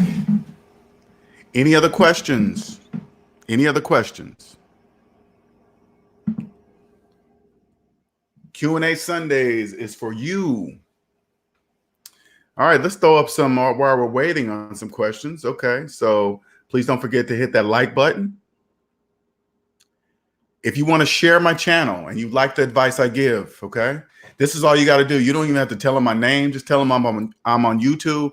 Tell them to Google #savings-debt. I will be the only person that pops up in it. I will be the only person. I will be the only person in that search result. Okay. Then they'll see me. They'll click on a video. If they like it, they'll subscribe and follow. And please tell me where you came from. How'd you find my channel? This helps me. For you guys that are new to my channel, this is my only option. I'm going to make this happen. Whatever's going to happen is going to happen because I'm going to make it happen. Okay. I already know I'm unlike the majority of anybody on YouTube. I know that. I'm unlike everything I'm saying to anybody on this channel. I can prove everything I'm saying. I can prove it to be true with mathematics. I will always be right. I will always be right. Okay. And that's not bragging. I'm saying I will always be right because of mathematics. And that's not an ego. I'm not ego tripping. I'm not doing any of that. I'm just saying my math will always be right. That's all I'm saying.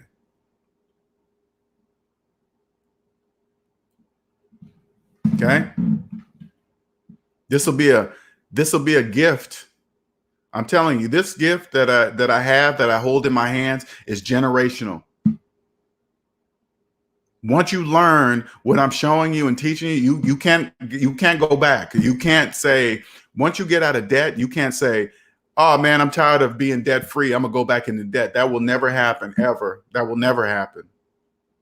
You will never accidentally go back into debt. Something dramatic would have to happen. You would have to get into a major car accident and you don't have any insurance. That's the only type of thing that's going to put you in debt. You're not going to go back in debt because your friend had a wedding and you're going to charge it so you can go to their wedding and you're going to go $2,000 and $3,000 in debt to make some. No, you're not going to do that. That will never happen. You'll say, hey, sorry, I can't go because I'm in debt. That would put me in debt. I'm not doing it. But then again, once you're financially free, you always have money. So you won't even miss things like that because you'll have the money to go. You won't miss another birthday or a person's wedding or vacation somewhere with your buddies. You will always have money to go. Okay.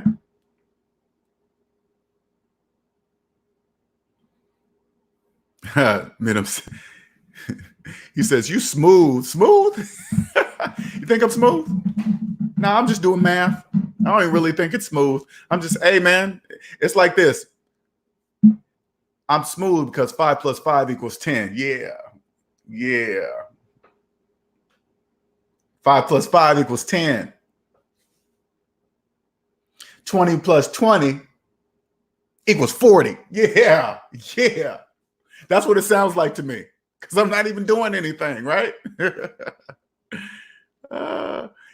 Nicer says, when your hashtag goes viral, your channel going to blow up big. You know what? That's what's so crazy, Nicer. When I realized when I run my hashtag on Google and I'm the only one that pops up, I knew I was onto something. I was like, whoa, I'm the only one that pops up from something so simple, savings minus debt. Crazy. Madam says, what about the upcoming recession with all the debt? When you're debt free, recessions are welcomed. That's Christmas. I'm looking forward to it, man. I wish this recession would hurry up. I wish it would hurry up. I want to buy some houses for a quarter of the price. During recessions, you can get three houses for the price of one. Come on, recession, let's go. It's Christmas time. Because I say like this, if I had been debt free back in 2008 with no debt, with money stacked, oh man, that would have been Christmas time. You could have shopped on any block you wished. Any block you wished, any neighborhood. Oh my God! When a recession comes and you're debt free, you don't have any debt. You have money. You can pick up houses for pennies on the dollar. Taxes low, houses prices low. You will kill it, and then you just sit on it because it's going to come back. Only God can make more land, so it's going to come back. Okay, I don't know when, but it will. You know what? This is when it'll come back. The feds will lower the interest rate. People in debt now will believe they can now borrow more money, and then they'll just start the cycle over again until a bubble. Then it pops, and then they raise the interest rates with that big handle that they always show on TV. Raise it to where people can't borrow money anymore, and then they'll change the economy. And then it's just this handle right here: raise interest rates, lower interest rates, raise interest rates, lower interest rates. And the people in the debt matrix, slaves, they just follow it. Oh, okay, the interest rates are low. Let me refinance this and buy that and this. And then they just start the whole cycle over again. Sharif says, "El, are you on Twitter?" Not really. I don't know. Hyphy, what do you think about? What do you think of? You think I should branch off to Twitter? I haven't seen. Maybe I'm wrong. I'm not saying that I shouldn't. I just don't really see if it's relevant. To me right now, I think YouTube is the biggest platform ever. It's free. You don't have to sign up for nothing. People can always have access to you. They don't have to join a particular group. You know what I'm saying? They can just log on YouTube. Don't even have to log in. You can just find me, right? Oops. B-Flow says, I can't understand why Grant Cardone says he would never be at the level he's at if he wasn't for debt. Crazy. Okay, listen, B-Flow, I want you to understand something. When Grant talks about debt, he's talking from a business perspective. I am all for debt business-wise. The rules are different when it comes to debt business-wise. He's not talking personal, he's talking business-wise. Because I remember one time like this. Grant, I saw a video, a meme or a video talking about Grant he pays rent, he doesn't buy or something like that, right? And people in debt don't understand what he means. This is what he really means. Now, I don't know for sure, but just listening to him speak, this is what I think he's saying. He buys a home, puts it under a business, under an LLC. The house is under an LLC, which he owns. Now he rents as a regular person from his own business. Now he's a renter from Grant Cardone LLC. He's a renter. So he can legally say, hey, man, I don't buy or rent. Well, yeah, technically, I guess he's renting, but he owns the LLC that he's renting from. Okay, that's what he means. But people in debt don't know that. Okay, people in debt think, oh, if Grant Cardone can do it, I can get in further debt too. He's doing it. No, he's not saying, he's not talking to you. When people in debt listen to Robert Kiyosaki, he's not talking to people in debt. He's not. If you take it that way, that's your problem. But Grant Cardone, Robert Kiyosaki, they're not talking to people in debt. I promise you, they're not. Yeah, and see what Hyphy says, stick to YouTube. And I listen, let me tell you guys who I listen to and why. I listen to other people who are debt free.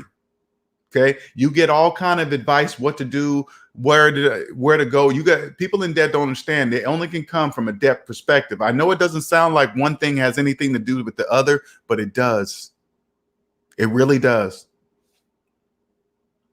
Hyphy says the Twitter is debate heaven. Okay, debate heaven. I haven't messed with that app in almost a decade. See, I'm the same way as Hyphy. I try Twitter, but I see all these opinions flying back and forth about politics, and it's just a whole bunch of people giving their opinion. It doesn't, when you get out of the debt matrix, that's a whole bunch of slaves talking about debt.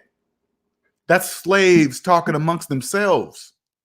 I personally don't get it. I'm not saying the whole Twitter is like that. I'm saying the majority of Twitter are people, slaves in their opinions and how they feel about debt. It's always, this is the reason why we're in debt for here and there. It just doesn't make any sense to me. Okay. It says, does he gain anything from saying that? Grant Cardone, of course he does. He gains business. It's business. If you're in debt, you're not really hearing what Grant Cardone is saying. That's your fault because you can't hear people in debt can't hear people that speaking debt free. Grant Cardone is doing exactly what he's doing. He's making money, business. Every time he comes on, he's either in his Bentley or he's got houses behind him or he's in front of a lavish place with palm trees. That's like, look at that as like a staged house. When you go see a house and it's very nicely staged, that's what he's doing. He's staging it.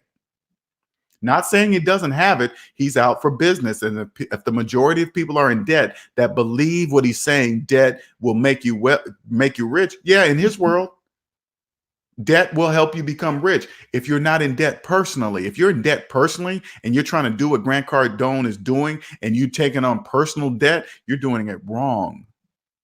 Okay. What's up, DTN? I'm late, but I'm here, Linnell. Church is in session. Church. Sharif says, you will blow up fast if you go on Twitter. You can do both Twitter and YouTube. You heard it here first. You know, when you say blow up, you mean, okay, and I'm Twitter ignorant, okay? Tell me if I'm wrong. What do I do? Go on Twitter and say a few things and type out some comments and shoot it on Twitter? Or what is that? How will I blow up? I'm curious. And I'm asking in a way that I'm ignorant to. I can't see myself blowing up. Can I put full-length videos on Twitter? Can I do that? I don't know. Should I send the links to? Should I constantly put my links up on Twitter to link to this YouTube? I kind of can see that. Should I paste the link inside of my Twitter account that leads them to the YouTube? I could see that happening. Okay, that's cool.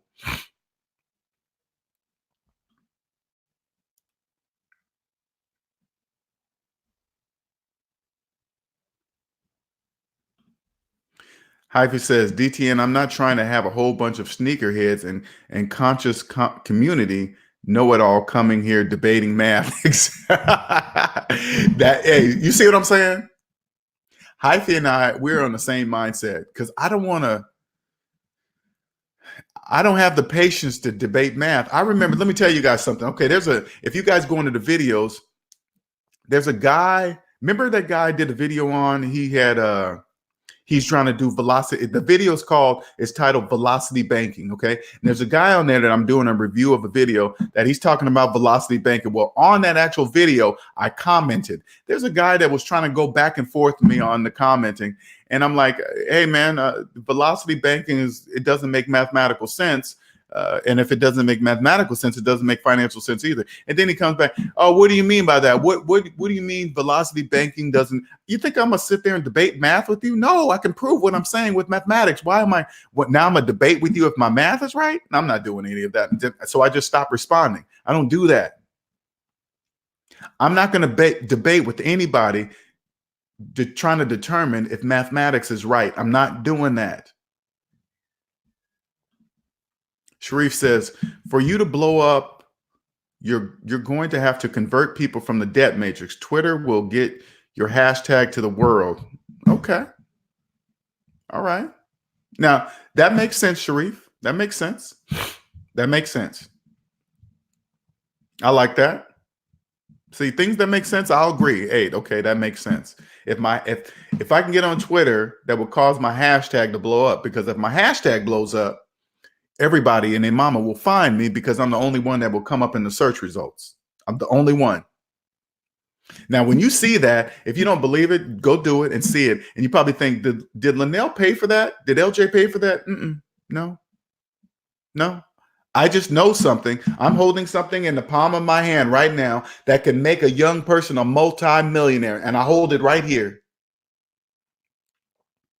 You know how difficult it is to hold something that you know is worth multi-billion dollars. That's a word. Yes. Billion dollars right here in my hand that can change a young person's life forever, can change their kid's life, can change their grandchildren's life. All they got to do is believe in mathematics. I have something that's worth so much money and it's so simple to do, but you just got to get here. Once you cross over, you'll never go back.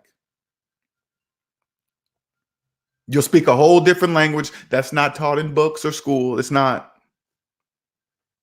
It's not. I was just talking to a person that in an email that have been living their life like this their whole in life. They've been debt free their entire life. It's like they live in a whole different world. So I was asking that question. What was it like? What has it been like to live your whole entire life debt free? That must have been you can't tell anybody about it.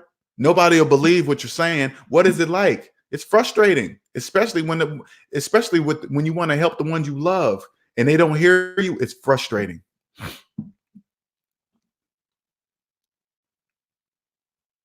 Sharif says you can reach more rant. You can reach more rant. I mean, I'll test it. I believe I created a savings minus debt Twitter account. I believe I've already created that. I gotta look. Okay, got you, Linnell. Okay, cool. Appreciate it. GTN says, LOL, right, hyphy. Linnell, we love you on YouTube and the call-in shows. Yeah, I love it too, man. I love having you guys participate. Blow up meaning reach more people. No, I know what you mean, Sharif. I know what you mean. 5th grade math. Hey, DTN, remember, it's lower than 5th grade math because I had a kid in grade school tell me they learned the math I teach in 2nd grade. So it's really 2nd grade. B-Flow said Twitter is trash. See, it look hypey. It's already starting.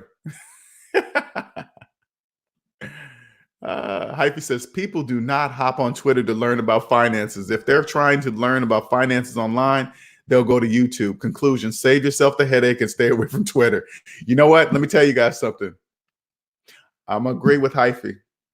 Okay, I'm agree with Hyphy on this one. Don't get me wrong. I might go on Twitter and throw my hashtag out there a couple of times, but the few times that I have jumped into Twitter, I've never really.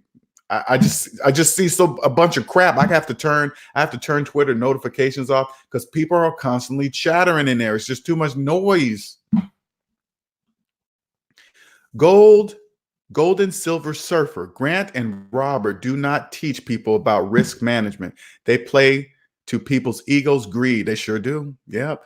They know people, especially young, will be more interested in the so-called quick way to earn money. Yes, they will. Yes, Gold and Silver Surfer is exactly right. And it's nothing wrong with what Robert's doing and what Grant Cardone is doing. This is business, baby. This is business. If you believe the facade, not saying that, and when I say facade, I'm not saying that they're broke and they're fooling people and they're not really rich. No, I'm not saying that. I'm saying the facade of stuff. Grant's always in that Bentley, always. So you can see the Bentley on the headrest. You can see the Bentley steering wheel. You can see the white interior. You can see his kids riding in the Bentley. This is all part of your imagination. So you can say, wow, you don't even know subconsciously that's happening. You can't even tell, right? Don't fall for the facade. He's catering to people that just dream it, I guess. I don't know. I don't really watch Grant Cardone. Sometimes I follow Robert Kiyosaki. Sometimes I do, but Grant is too much over with stuff, this and that and cars. And I don't want to hear all that. I just want, what are you doing? You know what I'm saying? Gold and Silver Surfer says both of them are salesmen. Yes, they are. And they're good ones too. That's why they're rich.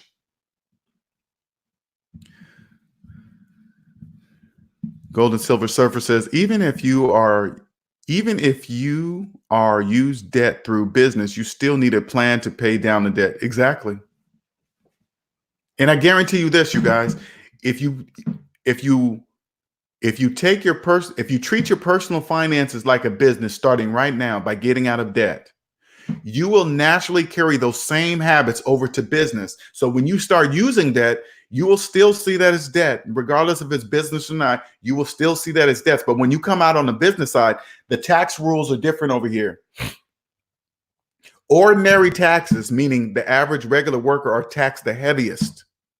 When you get out of that matrix and you get into the business side of business debt and taxes, it's totally different. It's totally different. It's totally different over here. It's not the same as ordinary taxes, okay? That's totally different.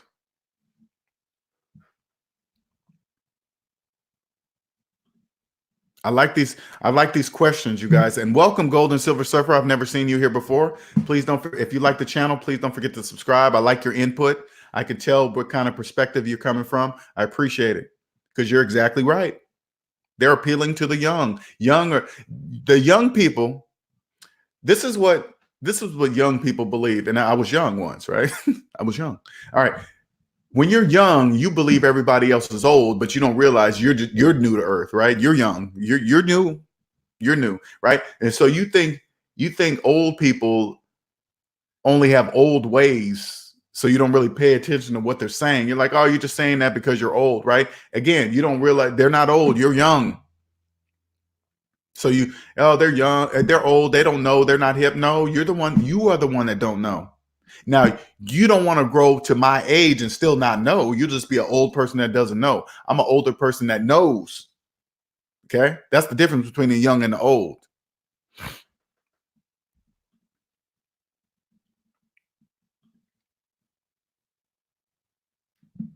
See what I'm saying? You see what see how cosmic wisdom jumped in and what gold and silver surfer says? They're speaking the language of debt free. See, it's a common language. You can understand. You can say, "Oh man, this is." You still got to manage your debt. Debt is because debt is still debt. It's once it goes from personal debt to business debt, but it's debt. It's not good, bad. It's just debt. Stop adding feelings to debt. When you say, "Oh man, that's good debt," "Oh, this is bad debt," there's people in the debt matrix that believe student loan debt is good debt because it helps with your credit score. See what I'm saying? That's why people that have 30-year mortgages, they believe a house mortgage is good debt. No, it's just debt. It's not good or bad. It's just debt. Brian says it's a great day to be alive. Good afternoon. Hey, welcome, Brian. Welcome. Sharif says Twitter is trash. I agree, but it's great for business. Lots of hashtags become very, very popular because of Twitter. I'm gonna throw my hashtag in there. Okay, Hyphy. I'm gonna go ahead and throw it in there. I'm gonna start throwing my hashtag in there, Hyphy. I'm gonna see. I agree with you. But if Twitter can get my hashtag blown up, I'm gonna go ahead and try it. Okay. I'm gonna point them back to here because in my opinion, YouTube is the biggest digital platform on earth right now. There's nobody bigger than YouTube. If you youngsters, you tell me if I'm wrong. Is there any platform out here that is bigger than YouTube? I don't know. DTN says, Linnell, imagine a high school kid subscribe to your channel while they're in class sneaking to listen to all the information you're talking about. Man, they would be way ahead of the game in Matrix. Yeah. This is what I'm saying.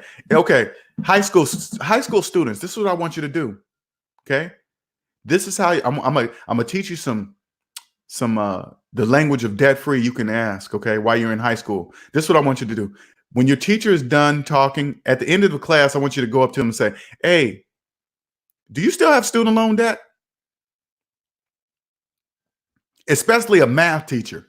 If you have a math class, I want you to go up to your math teacher and say, "Hey, do you still have student loan debt?" And then when they say yes, then I want you to say just like this.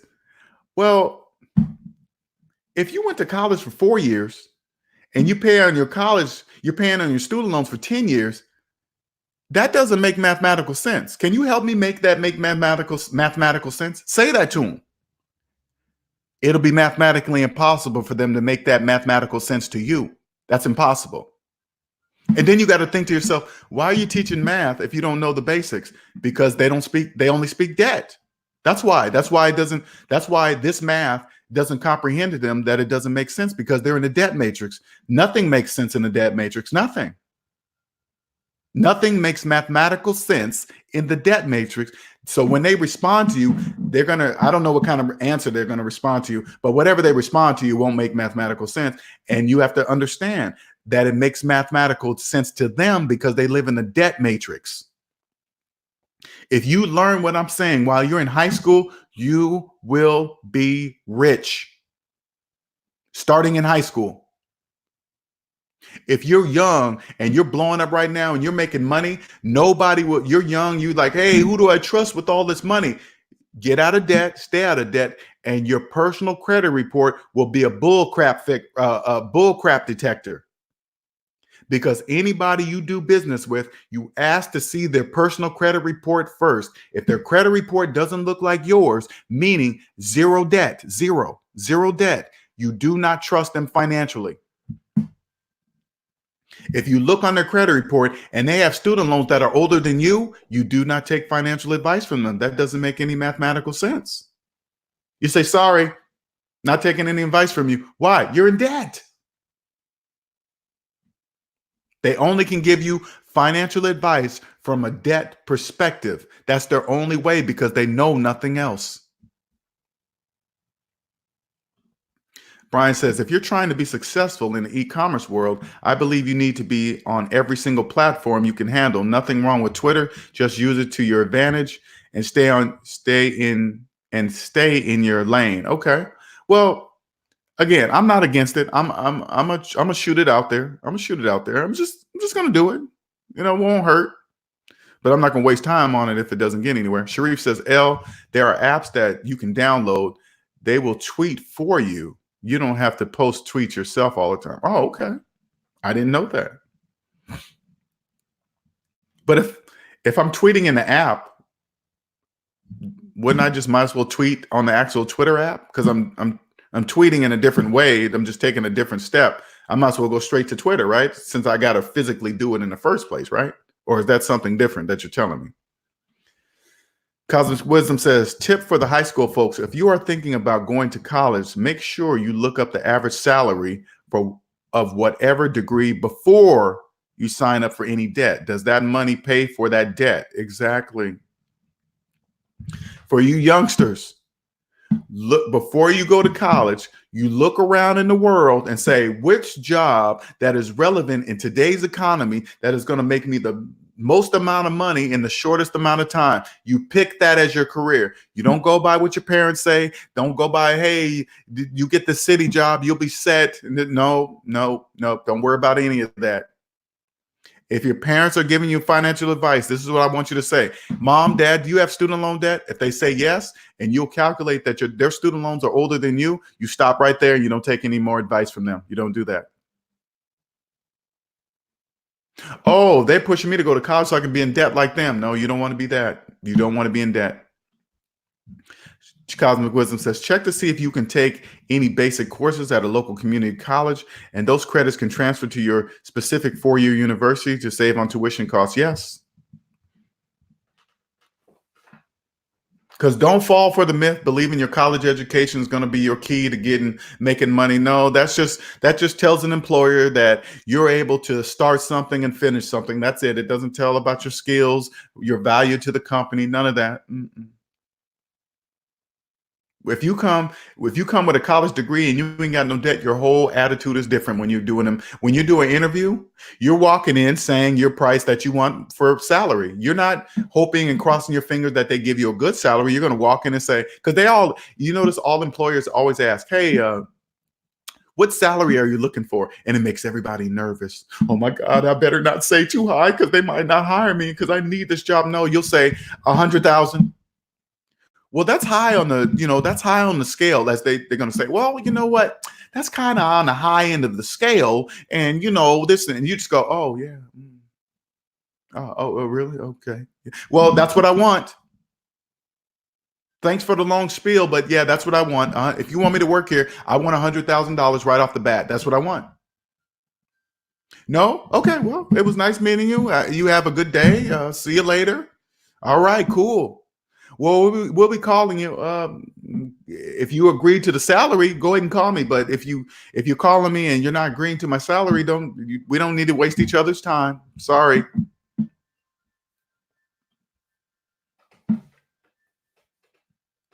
Teenagers, early 20s, you don't believe me. Pick up a Monopoly board. Get online and play Monopoly and play from a debt-free perspective. And if you play online, I guess you ain't got no choice but to follow the real rules of Monopoly. I'm saying if you have a board and you're playing locally with your friends, don't play by the rules of people in debt. Don't do that. The rules that people in debt play Monopoly don't even exist. People in debt made up those rules. Those rules are not on the rule book of Monopoly. Don't play like that. Sharif says you can schedule when you want your tweets to show. For example, you're live now, and the app can be posting tweets right now in real time. Gotcha. Now, I'm gonna try it.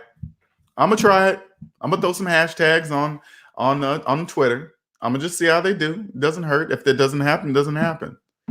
But I want you guys all to know I appreciate everybody's advice. I do. I appreciate everybody's advice. You know why? Because there is no going back for me. This is not an option to make this blow up, become successful, whatever you want to call it. This is not an option for me. It must be this way. I cannot imagine going to a 40-hour work week life. I just can't do it. I can't do it. I can't do it. I know it's a stream of income. And don't get me wrong, if I was forced to do it, I have to do it because I'm not going to live on the streets. Don't get me wrong. If this doesn't work out and you guys find out that I have a job, I want you to understand that a job was my absolute last resort. If you guys see me saying, if I ever come on and say, yeah, I had to get a job, understand this. That was my absolute last resort, is to get a job. Absolute last.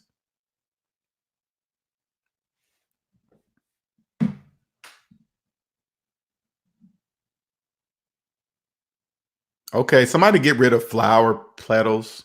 We got our first, I guess we got our first, what do you call them? Gremlins? What are they called? They're called something. Hyphy, can you get rid of that dude? Flower petals. What do you call those? What do you call those people that come in and do stuff like that again? What's the name? I forgot what they're called, but get rid of that dude. Trolls. Okay, trolls. I knew it was a specific name. Okay. And listen, you guys here, this is what I'm gonna say to you, right? Even though trolls come in and do stuff like that, right? That means my name is getting out there. If they're taking the time to stop whatever a troll does, I don't know what trolls do. I don't know if they found me and they want to troll, maybe, cool, whatever. But they're important too. Trolls are important too. Trolls are important. Nicer is on it. Linnell, you getting famous. You got it. I got my first. You know what? Cosmic, you're right. You're right. That's my first troll. I mean, wait. Nicer and Hyphy, and those guys might be on it before I even see it. So Nicer, Hyphy, have you guys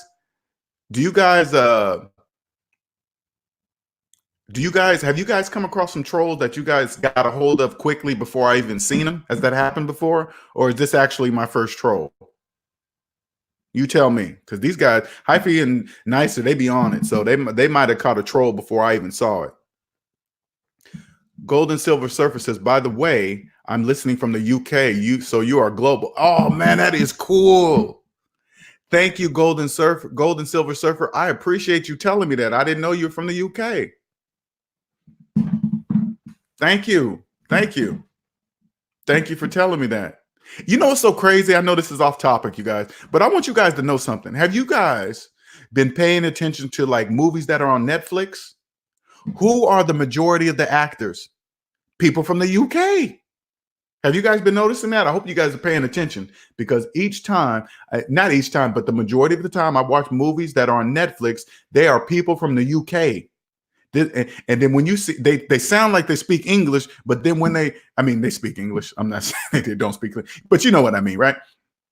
They sound like they're from America, but then when they're interviewed, you can clearly see they're from the UK. You're like, how in the hell did they hide that?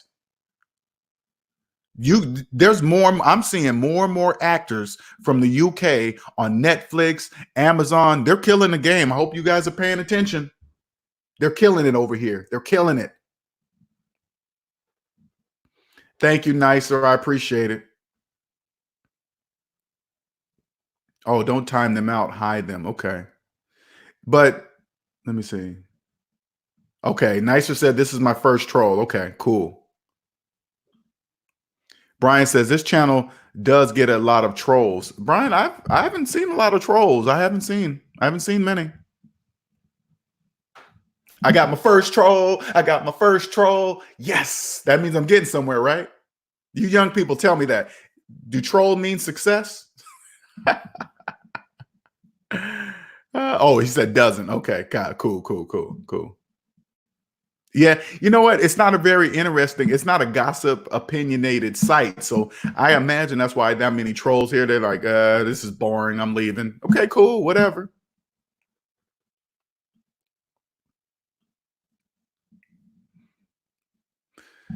Gold and Silver Surfer, welcome to the SMD family. You man, appreciate it. Welcome, John. Hey, Gold and Silver Surfer, how did you come across my channel? Did it just come across your feed? Did somebody recommend? Did you see me on collaborating with another channel? I appreciate your input. If you can tell me that, they'll tell me what I need to be doing to get out there.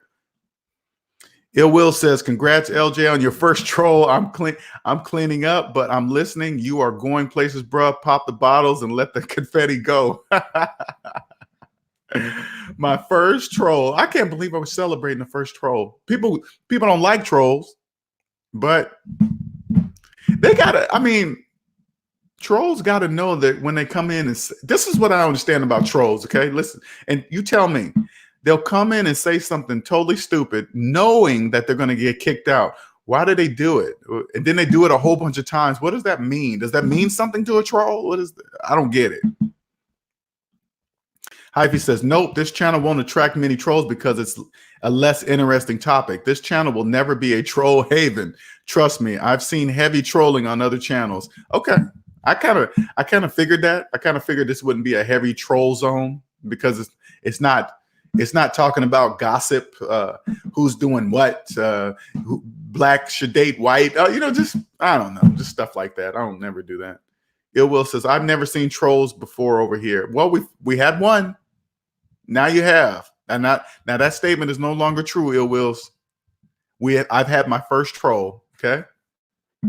I was looking at us. I was like, I am Satan. What? Oh, it's a troll. Gotcha. Okay, gotcha. Nicer says, there's another troll. They coming out of the woodwork. There's another troll? Was there one that I didn't see? You talking about today? There was another troll? Gold and Silver Surfer says, what kind of debt do you feel people in the UK deal with? What's the biggest debt problem over there? Oh, that's a good question, Cosmic Wisdom. Gold and Silver Surfer says, you were being interviewed by the brother who is currently in Poland. Oh, you talking about, you were talking about First Master Teacher. First Master Teacher. Okay. Yeah, First Master Teacher. All right, you found me over there. Cool. All right, so I'm going to get with I'm gonna see if I can get with that brother again and do another video. Last time we did the collab, I was I don't know, his channel, he's showing his life about traveling, but I don't think the majority of people that follow him realize First Master Teacher is doing this debt free. He's debt free doing this, right? He's not doing this with debt. And that's what made me get with First Master Teacher, because I know he's doing this debt free. Okay, he's doing this with his own money, and people are coming over there to get traveling tips. I get it, I get it. But I want people to understand that he's a young brother doing this financially free. He's doing this with no debt. And I don't want people to try to mimic him, but doing it on credit cards and borrowing money and all that other stuff, right? So, okay. I didn't know that. Oh, that's right. First Master Teacher travels. Okay, so O'Shea is in Poland. That's right. O'Shea Duke Jackson. Are you talking about that, Gold and Silver Surfer? Maybe it's O'Shea, because I forgot O'Shea's in Poland. Yeah. Okay. Not him. So it must be O'Shea. Maybe it's O'Shea you're talking about. Gotcha. Okay, not him, not First Master Teacher, so it's got to be. Okay, it is O'Shea. Okay, yeah, O'Shea. Yeah, I've been talking to O'Shea right now. We've been trying to schedule another time to get on his show. JB says thoughts about Boyce Watkins. Now Boyce is the older gentleman that talks about finances. Now, I've seen him sporadically. He's more about black owned, black this, black that, right? Black. I'm not really. I want you. My channel is. I want you to understand that debt is the colorblind slave master. I don't want you to get caught up in diversions of thinking debt cares about what color you are, what type of business you run, what area of town you live in. Debt doesn't care about any of that. You think student loans care about what color you are? Do you think student loans care about where you live? Do you think student loans care about if you're Republican or Democrat? Do you think student loans care about any of that stuff? Do you think that? Mm-mm. I don't want you to get caught up on that. I want you to think above that, become rich, become wealthy. And if you want to go back, because I'm not saying it doesn't exist, but that's a different level of stuff. That's just obstacles. Get above that, earn some money. And then when you want to come back and attack that problem, you can. Because I would love to go back into inner city schools and teach young children, young ethnic, black, whatever, it doesn't matter what color you are, teach them the basics of mathematics and money, and then they'll be rich, and then they can take off from there, and then they can get out of their situation themselves. They don't have to be stuck in the debt matrix thinking that this is my environment is the very reason why that's keeping me down. No, you can break out of your environment. I did. You can do it. You just got to make up your mind. Okay. Will says Dr. O'Shea Duke Jackson Med School in Poland. Yes, he's in med school. Dr. O'Shea Duke Jackson. Okay. He's about to become a doctor. Is he a doctor right now, or is he? No, he's in med school, so he's not a doctor yet, unless he's in residency. Is he in residency? NC Big says, yeah, that's O'Shea, because first master teachers in Europe. Okay, cool. Hyphy speaks his mind. Okay. Hyphy says Boyce Watkins equal black conscious community scammer. You know what? I watched Boyce, and I haven't watched him enough but what he talks about doesn't interest me. I don't follow him. I don't really. Do your thing. I don't have anything against him, but I just don't follow him. I don't follow finances the way he does. I just don't do it. I just don't do it that way. Okay. So it's cool. He's making his money. Do your thing. Do your thing, Boyce. I'm not against him. I'm not saying he's wrong. I'm just saying I just don't agree with finances the way he do. I just go straight to the point. It's just mathematics. That's it, period. Okay.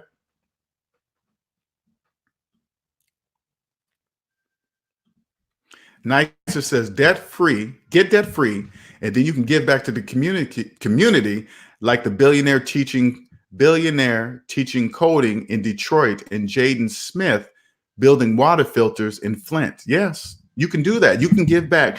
Get out of debt first. Get real money. Understand it has nothing to do with religion, color, places you live, Democrat, Republic. It has nothing to do with that. Get over that. Debt doesn't care about any of that. That's all beliefs. Get over that. And then you can come back and help the community with real money. Okay. It's about giving. Let me tell you guys something. This is the key to success in business. Create something that not only benefits you, but it benefits humanity. What I'm doing right now benefits not only me, but it benefits humanity. Anybody that takes what I learned and apply it to themselves, it's going to be beneficial. Your whole life is going to change. That's how I know this is the correct business I'm in. Whatever I'm doing is going to help humanity. Okay. NC Big says, Hyphy, you're funny. Yeah, Hyphy's funny, man. Hyphy will say exactly. That's why I like him. He'll say exactly what it is. He'll say exactly what it is. And I know he's coming from a debt-free perspective. Now, those of you who are in debt might not agree. If you've never been out of debt, if you've been in debt all your life, you won't understand. Okay, you won't. It'll be impossible. Gold and Silver Surfer says, Cosmic Wisdom, outside of mortgage debt, it would be student loans and credit card debt, same as the US, I guess. Yeah, because what I teach here is universal. Math is universal. It doesn't matter where you live, doesn't matter what part of the world you live in. Math is math.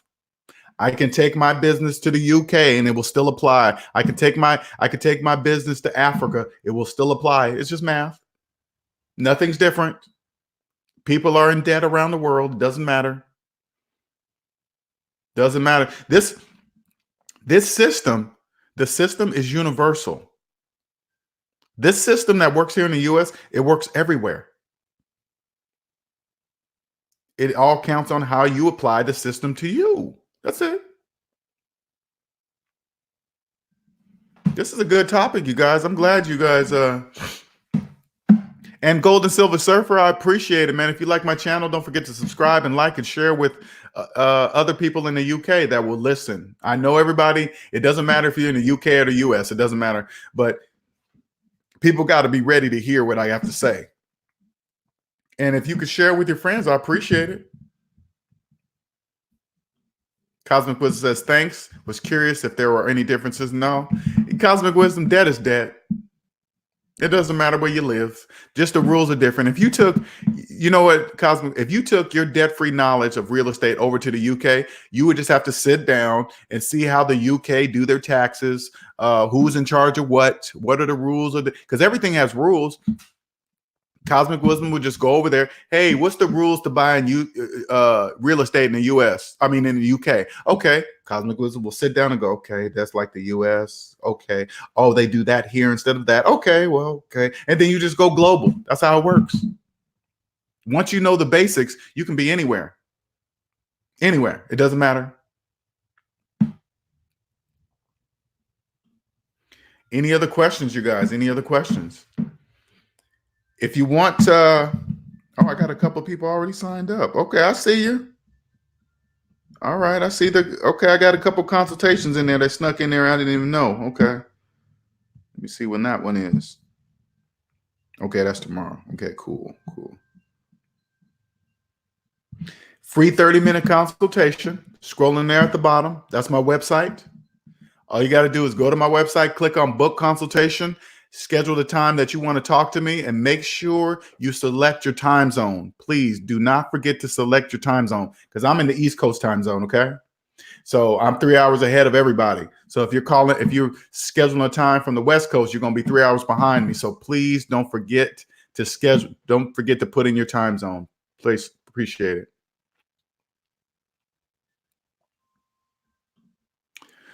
Nicer says, yes, this one's for the books. LJ got his first troll. Right. Troll. I got my first troll. What is today? January 26, 2020. I got my first troll today. We welcome trolls here now, right? Okay. Any other questions, you guys? We're going now 2 hours. If there's no more questions, we're going to wrap this up at 2 hours, 30 minutes. So you guys let me know. Any other questions?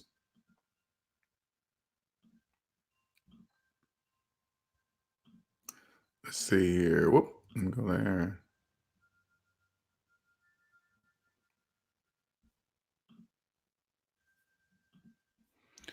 It'd be coming through late. When I go look at the live on YouTube, I can see you guys' comments coming in, but I don't want to answer them there because it's going to throw off within the live stream. So let me, all right, here we go. Cosmic Wisdom says, thanks for the session. Off to the gym and get a new headset. Don't worry, Cosmic Wisdom. Go ahead and drop some money on the mic. You'll still have 900,000, 980. You'll be good. Okay. You'll be good. All right. What's up, Mark? What's going on? What up, y'all? Gold and Silver Surfer says, I lived in Ghana for a few years, and the people over there don't have access to debt like we do in the West. So they have to pay with cash. They're already being trained. That's why people that come from areas like that have grown up to pay cash, They don't know about credit and stuff. So they come over to the US, come to the UK, and they carry those same habits over here, and then they buy everything with cash. Credit probably makes absolutely no sense to people like that. They'd be like, why would you do that when you could just pay the money and be done with it? I couldn't even imagine. Listen, I financed many cars in my life. There is no way I could imagine walking on a car lot and signing up for a 5-year car loan, paying on a car for 5 years of my life. I couldn't even imagine that. And they doing that. They're 12-year car loans. Now there are 20-year car loans. 20 years. Somebody signs up for people sign up for 20 year on a car, paying 20 years on a car. That is insane. Mark says, LJ, did you get a chance to see the video I sent? No, I didn't see. I didn't see that one yet. I saw that, Mark. I saw you send them in last night, but I'm gonna look at it when I get off here because I like the videos that you send. So I'm gonna check that out when I get off of here. NC Big says, how long should it take to pay $21,000 if you make roughly $60,000 a year? It counts on if you got the bug, NC Briggs. Can you imagine how long it would take to pay off $21,000 for a person that doesn't have the debt-free bug versus a person that has the debt-free bug? That's the difference. That's the difference. Once you know what it's like to be free, and once you can see, like right now, NC Biggs, you can see a light at the end of the tunnel. A person has to see that light first to determine how long they're going to pay off $21,000. Gold and Silver Surfer says some of the people down would give their left arm to get into debt. Would give their left arm to get into debt. Some of the people down. Oh, yeah, because if somebody that's never been in debt, then again, it counts on like this. If they come over here and understand to keep out of personal debt and know how to use debt in business, I would see that. Okay. Debt is debt, but when you master your personal finances first, treat your personal finances like a business, you'll know how to master business debt. I promise you. Finance that headset, Hyphy. Oh man, don't start Hyphy up on that. He ain't gonna fall for that trick though. He know that's a trick. Hyphy know that's a trick. Finance headphones. No, yeah, that's a joke. You got to come better than that, Gabriel. He's not gonna fall for that one. Okay. All right. Golden Silver Surfer says they feel we are so blessed too. Really? Because they're seeing what they see on social media. I get it. I get it. They believe when they see people over here in America with all this nice stuff, of course, anybody would want to live like that. But they don't know those people are swimming up to eyeballs in their debt. They don't know those are slaves.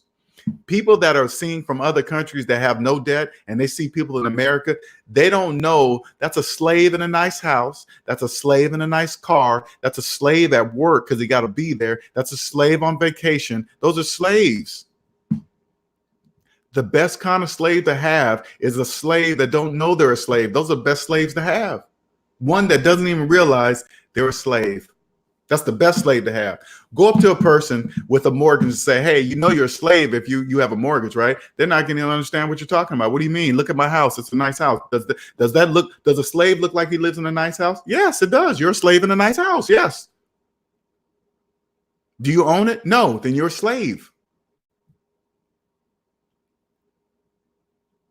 Mike says, thoughts on buying a car with a branded salvage title while getting out of debt? I would. It's all temporary. If the car runs good, I would determine what made the bank determine if that was a salvage. Because it's older and it had a messed up bumper because it got hit in the rear end and the bumper's messed up, and so they salvaged it. I would look up the meaning of the salvage. So do a Carfax and run and see why they salvaged it. Oh, they salvaged it because whatever it might have cost more to fix it than what it's worth. That's a legal way to salvage it. But if you're coming in and you got the money to put a brand new tranny in it that went out or something that it got hit, fix it. It's only temporary. Doesn't matter. Doesn't matter. Golden Silver Surfer says, sorry, my keyboard on phone is playing up. That's okay. That's all right. But yeah, don't worry about Mike. Don't worry about a salvage title. If you and a NC Biggs, I forgot about that. If you can find a car that may have a salvage title, it's going to be considerably cheaper. But then all you just run a Carfax on it, find out why the bank considered it a salvage. It might not be nothing. It might not be anything. It's only temporary. That's a good. Thank you for bringing that up, Mike, because I appreciate that, man. Because I forgot about that. Because when I was in debt, I always thought, oh man, salvage titles, I'll never be able to get my money back because it's a no, don't worry about any of that. Don't worry about any of that. Just look up and see why it's salvaged. Now, if you look up the car and the whole frame is bent and it's a salvage title, I wouldn't buy that. But if they salvaged the car because it's older and it would have cost more to fix the bumper than what it cost the whole car, I would buy it. I'd be like, okay, cool, that's what I'm buying. Because whatever the insurance price is, they're pricing a brand new part, going to a dealership to repair it, from a dealership. They're pricing it from a whole new replacement perspective. You're not going to do that. You're just going to go, oh, okay, I can find that part in the junkyard. I can go to an auto body shop and say, hey, auto body shop, I have the part in the back. Can you put this on that and paint it? That's it. Ivy said, I would buy a salvaged vehicle from the owner of the vehicle that has documentation of the accident. If the owner took care of it, they'll have documentation of that as well as the repairs. Yes, they will. Yes, they will. They'll have pictures of it and everything. Oh, yeah, man, I've had it for 10 years. Somebody rear-ended me. My insurance company said, no, we're not going to fix it because it's going to cost more to fix the car than what it's worth. That's just the insurance company's calculation, because they're basing it on taking it to a dealership, replacing it with all new parts. I wouldn't do that. I would go to the junkyard and replace it with parts in the junkyard. That's it. And have it painted. That's it. You don't have to, don't believe the myth of people in the debt matrix believe that if you pay car for cash, it's going to be a bucket. No, it's not. You don't have to have a bucket. Thank you for bringing that up. NC Biggs, I hope you're listening. Look for salvage cars. Look for somebody that has one and have perfect picture documentation of to why the bank or why the finance company, whatever bank, totaled out that car. Okay.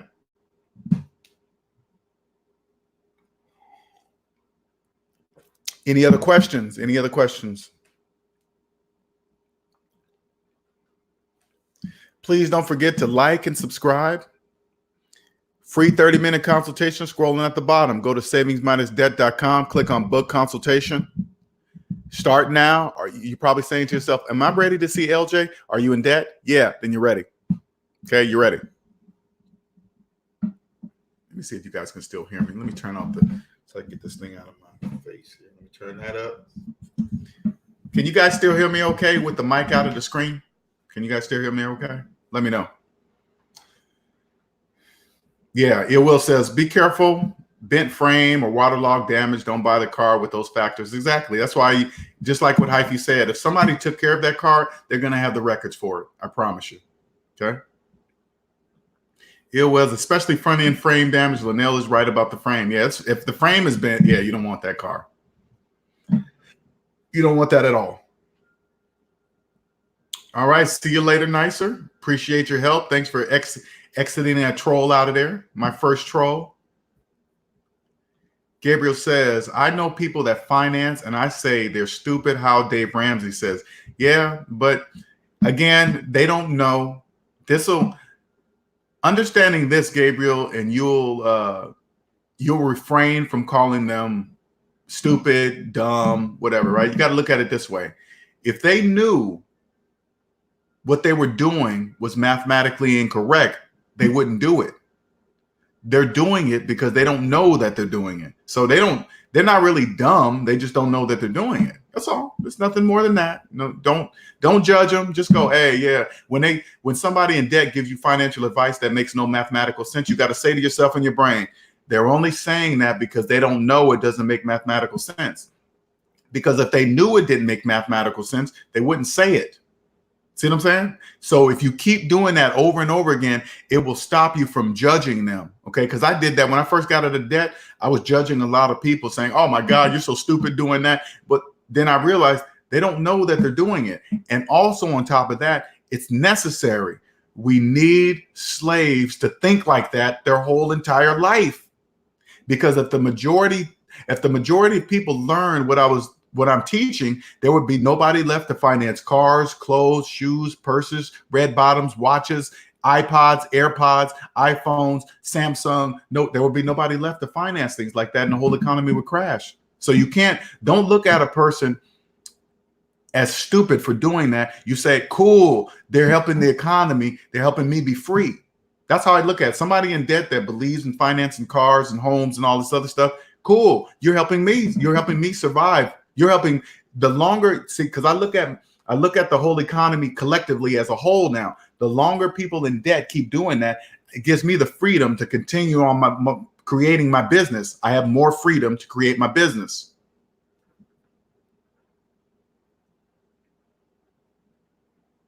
DTN says we driving on the road. Cool. That's a good, hey, NC Biggs, that's a good idea. I didn't realize that you can get a good quality car, look for a salvaged car, and then get the records. Say, hey, person, what happened? You got pictures? Let me see it. And then you can go and see the car. Even though the car is wrecked, you can see it. You can look inside of it, look at the body. You can clearly see the person took care of it. They'll have records. They'll have all that stuff. Okay. They have pictures, everything.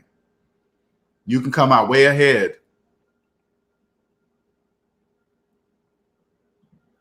TTN says, what's good, Ill Wills? Pray all well, brother. Okay, you guys are. That jumped way up there. Okay. DTN says, Linnell, my son, Jay, know you by name. He said, hello, Jay. Okay, Jaden Flag is his name. Oh, Jaden Flag is his name. Oh, does he log in here sometimes? Tell him I said, what's up? Hello, Jay. Welcome. I'm gonna help you be richer than your daddy by the time your dad's age. You're gonna be loaning your daddy money. Okay? All right.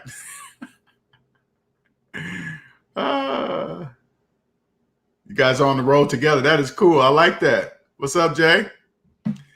Follow my path at your age, and you'll be loaning your dad money. Your dad will owe you money.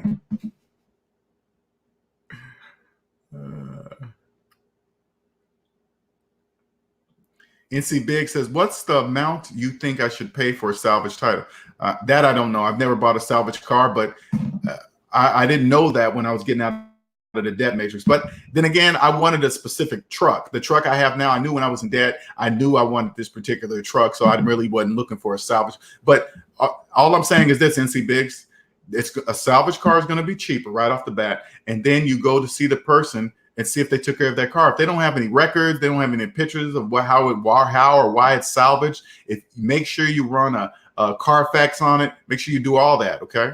But a person that took care of their car and just happened to get hit, and their insurance company calls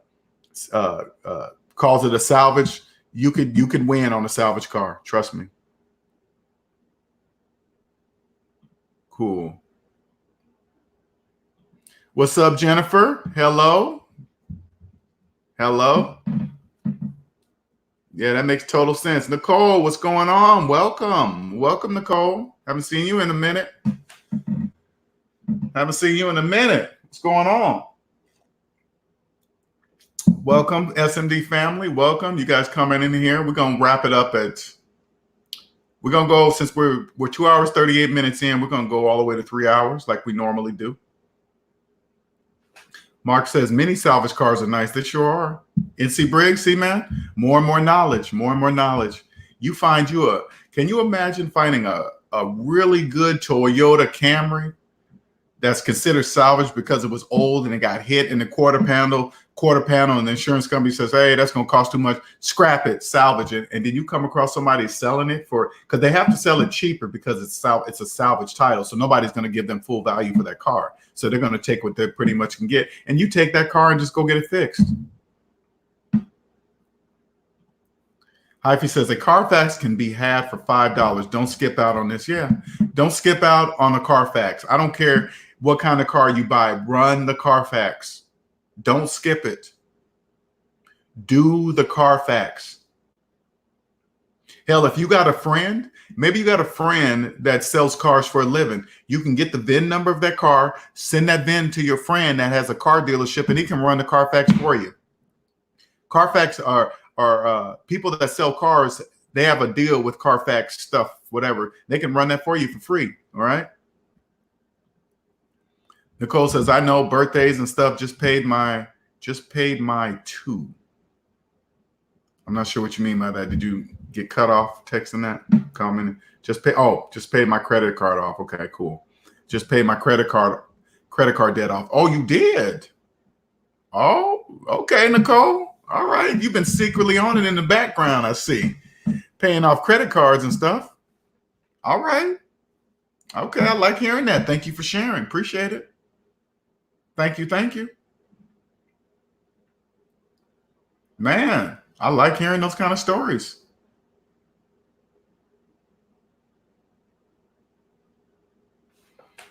Let me throw that up there. NC Briggs, too many factors. It depends on the vehicle. Damage done and damage repaired is more important than the price. Sure is.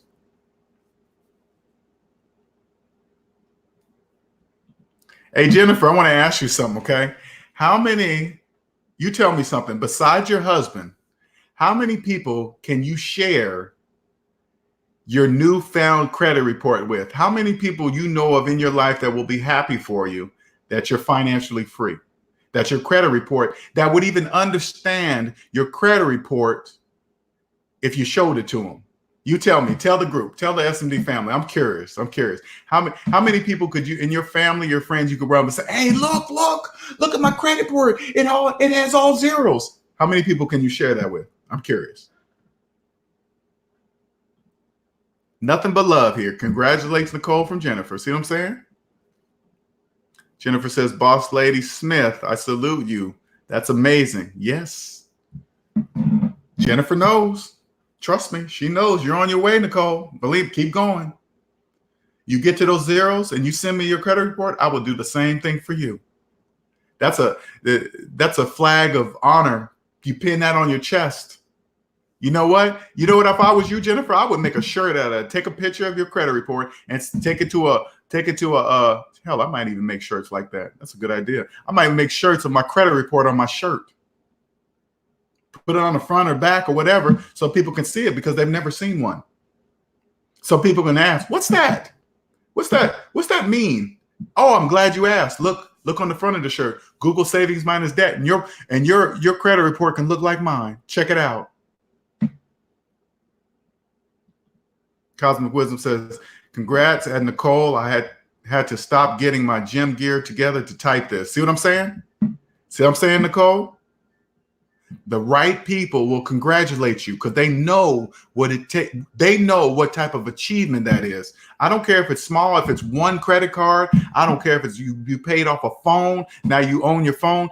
Say it here because it's important. All of it counts. Every single item that you pay off, it all counts. Jennifer says, only 2 childhood friends, no one else at all, or my, oh, what'd you say? At all, oh, and my, oh, okay, I see what you're saying. At all, oh, and my mother, but I'm helping all 3 get out of their debt as well. Are they receptive to you helping them get out of debt? Are they receptive to it? Or do you have to fight? Do you have to say, hey, this is why, or are they following your steps and saying, hey, I see, because they're going to see you, Jennifer. They're going to see your whole attitude change. You're always going to be happier. You're not always going to be worrying about bills and collections and all this other stuff. They're going to see how you change. So let me know how they respond to you helping them. I'm curious. Nicole says, now I'm working on paying off my car. Yes. Pay it off. Pay that. Once you get out of the debt matrix of car notes, Nicole, oh man, your money's going to stack so fast. You're going to start to understand that. I want you guys to, when you're in debt, you can't really see this, but once you get out of debt, you'll start thinking about money collectively. Like, for example, Jennifer just is now out of debt. Now she's a baby in this world and she has diapers on. I know she's a grown woman, but she's wearing diapers on this side of the debt matrix. She's a baby. She's an infant. Okay. Once you get over here, you're going to start looking at money collectively. So if the average car note, I'm not saying this is yours, okay, Nicole, but the average car note is like $550 a month. The average is made up of millions of people making the same financial decisions as one. Once you pay your car note off, you'll be out of that. So if the average car note is, say, let's say 500 to make it even numbers, 500 times 12, 1 year is $6,000 a year. If you don't have a car note, you now make $6,000 more per year than the average. So at the end of every year of millions of people that have car notes, look at it this way, at the end of the year, you will have $6,000 more in the bank than people with car notes. See what I'm saying? That's called phantom income. Phantom income, okay? Man, I'm excited for Nicole. I'm definitely excited for Jennifer. I have people, knowledgeable people in here, Cosmic Wisdom, spit knowledge, Nicers in here. Hey, man. Congratulations, because people that have went through the trenches to pay off debt know exactly how it feels to pay off that debt. Knows exactly how it feels. Jennifer says, yes, absolutely. It's all love. They understand and are actively changing their money habits. They want to get out of debt. So glad they woke up with me. Nice. That is nice, because I'm going to tell you something right now, Jennifer. A lot of family members ain't trying to hear any of that. They're like, screw you, screw that. I'm living life now. You can't. These are debt sayings. Oh, you can't take it with you. You're going to live like a bum. You might as well live now, not live later. Money is the root of all evil. You can't take it. People in debt, in the debt matrix, have a million things to say to keep them in debt. A million reasons why they accept of being a slave. Jennifer says, Nicole has that freedom mentally. So amazing to see. Congrats again, Nicole. Exactly. You already got it. You're already on it, Nicole. And thank you, Nicole, for buying a shirt. I appreciate it. I very much appreciate it. Thank you. Thank you for your support. Big 7497, snowball method, tsunami method, and avalanche method to pay off debt. Snowball method. I only choose snowball method for this reason. This is why, okay? It's the snowball method is not only paying off your debt, it also helps you psychologically. Because this is what people in debt that have not started this and confused about the different methods. This is why I choose the snowball method. First of all, when you put your debts in from the largest to the smallest, right? You start on small, you look at the smallest debt, and when you're in debt, you look at the smallest debt and you say, okay, that's possible. Because if you have over $100,000 in student loan debt, and according to some other methods that pay off your student loan debt first, you're going to look at that money and say, that's impossible. So you smallest, it's possible. Anybody in debt can see their smallest debt and say, if I worked hard enough, I can get rid of that. And then once you don't realize, once you get rid of that small debt, that's another due date that's off your table, because people in debt don't realize how many due dates they have to keep track of. Cable bill, car note, multiple credit cards, furniture card. They got to keep track of all these due dates. Each time you pay off in the snowball method, not only is the debt gone, that bill is gone. That's another due date. You no longer have to be attracted to keep track of, right? Once you're out of debt, guess what? You have no more due dates. You're no longer scared of your mailbox. Your mailbox doesn't scare you. You're not going to be like, oh my God, I'm going to go to the mailbox and there's going to be a ton of bills in there. No, you're not, because they don't exist. So there's going to be junk mail and things you order from Amazon. Okay. Hyphy says, I washed my truck myself this morning. That's $40 earned from phantom income, and I tipped myself. Okay, look, hey Hyphy, what did you do after you got done cleaning the inside of your truck? What'd you do on the driver's side? You put a 20 on the seat, and then you walk around to the other side of your truck and open the door and say, "Oh man, 20! Hey, thank you." And then you grab the 20 and come back on the driver's side and say, "Man, cool, man, thanks. You're welcome. You did a good job." Is that how you do it, Hyphy? Jennifer says the snowball method was what worked for me as well, LJ. Yeah, it's a psychological thing. You guys, again, people in debt don't really realize how many due dates they have to keep track of because they think that's normal. As soon as you pay off the due date or pay off the smallest debt, you close it, get rid of it, it's gone. That's one due date off your table. You don't have to worry about that due date anymore. And then you move on to the next one because now you have more money for the next one. So the next one's going to get probably paid off faster than the previous one because you have more money that's not going to the debt that's paid off. And then each one that's paid off, you have no more due dates. You don't have to keep track of that because then it doesn't exist. See what I'm saying?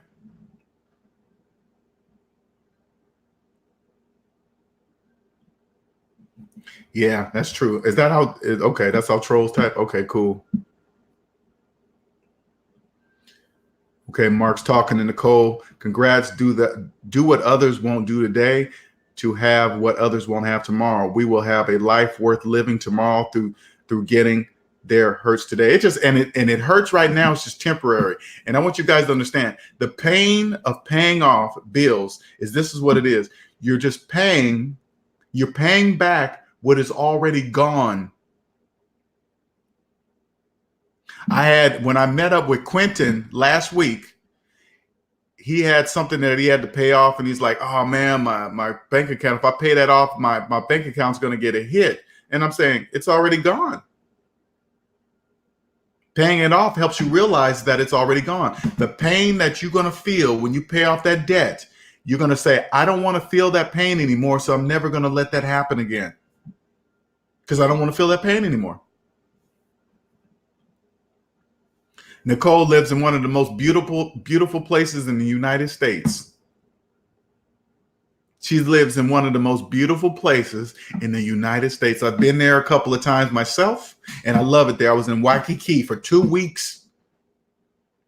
2 weeks. It was beautiful. Hey, you know what, Nicole? I noticed too this. I went to the North Shore, I believe that's called, where the part of Hawaii that it's not converted into cities and all that other stuff. I noticed it's like older homes. It's more quiet. It's not so busy. I liked it over there. It was kind of nice over there. And I heard the people on the North Shore, I believe it, they don't want that type of stuff over there. So they prevent building and stuff like that on that side of the island. If that's true or not.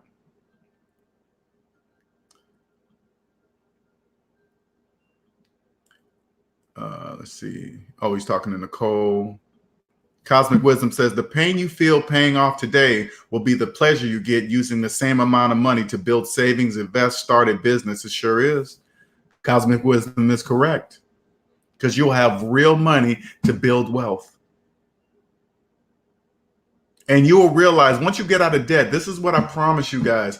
Once you get out of debt, you'll realize that life is not expensive at all. It's not even expensive.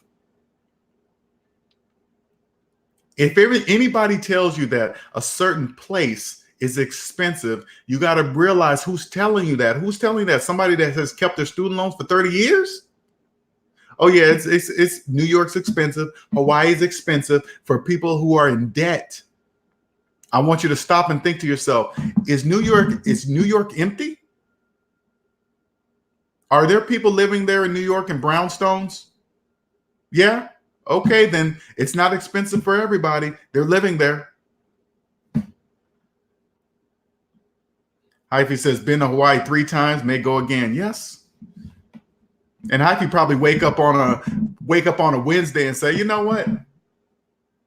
I feel like going to Hawaii today.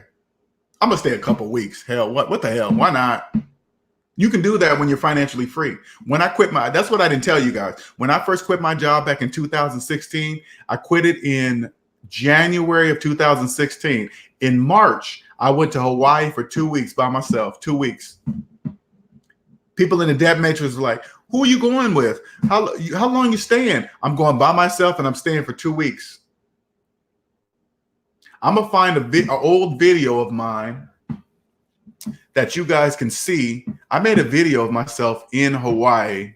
1 second here. Let me see something real quick while I'm thinking about this. Let me see this.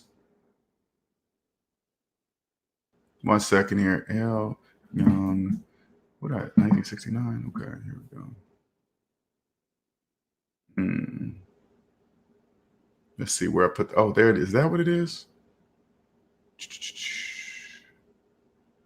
That's 1 minute.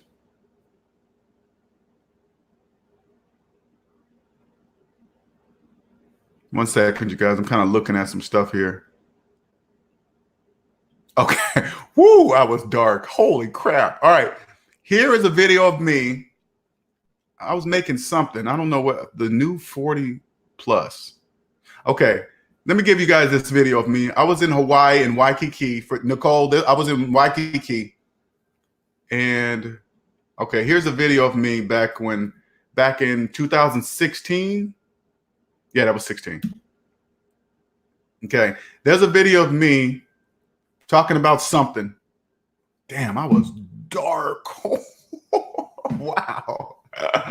All right. There's a video of me that I made when I was in Waikiki for those 2 weeks. I don't know what I'm talking about. I have to rewatch it. I haven't watched it in a long time. But check it out when you get a moment.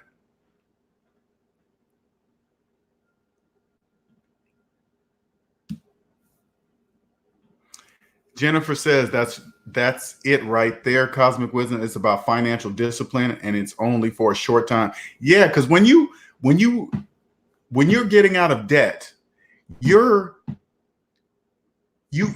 must create discipline to get out of debt. All right, you must create the discipline. You must be disciplined to get out of debt. And once you become disciplined, and you see that it becomes you're just normal everyday life, right? And it's not a big deal. It's not like you're trying to budget. You're just saying, I'm gonna do whatever it takes not to ever go back in debt. So I'm not gonna do the old things that I did. And it's not, you don't even have to be disciplined anymore. It just is. And then once you're financially free, because when you're in debt, there's a lot of noise, okay? But when you become debt free, you don't hear people in the debt matrix talk anymore, because what they say don't even make mathematical sense. So you don't even hear it.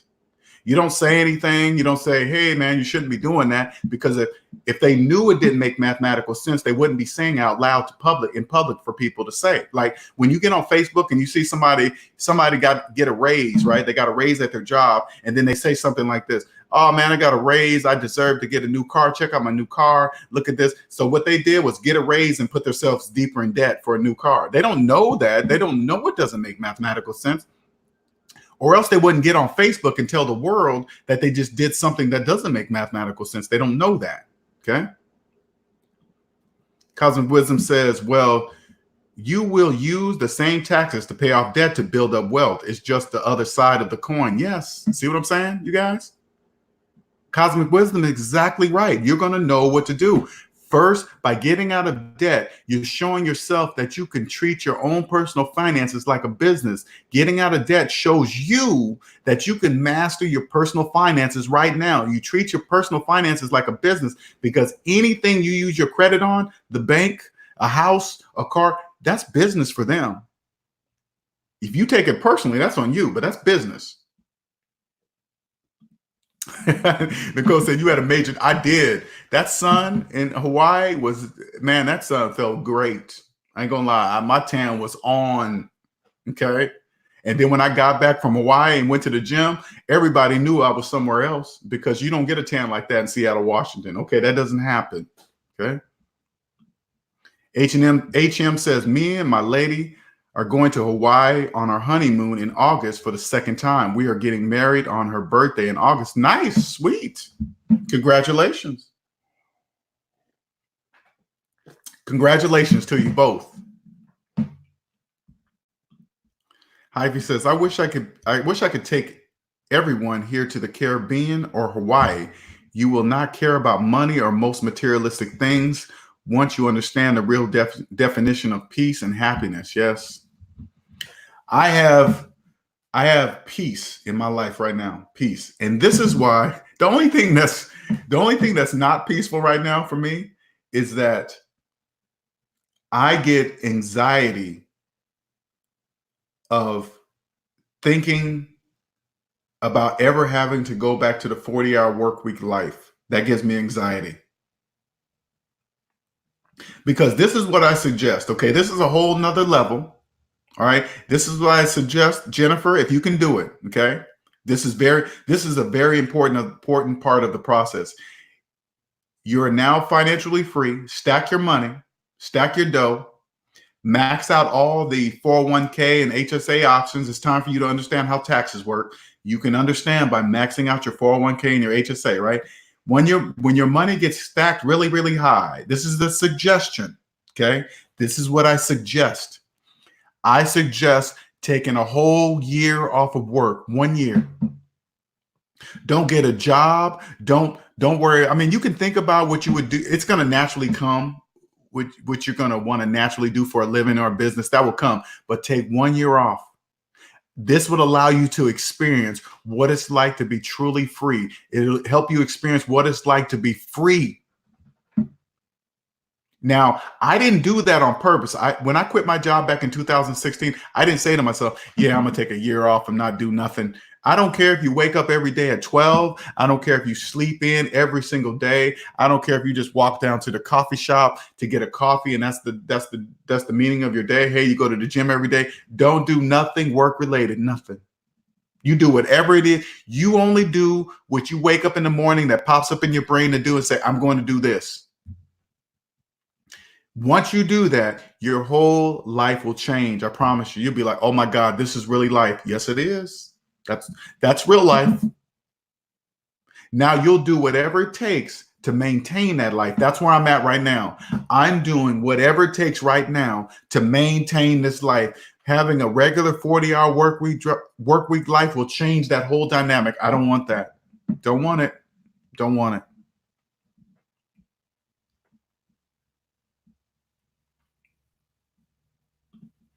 Ill Will says, I just clicked on the video. You always make me laugh. I will watch it later.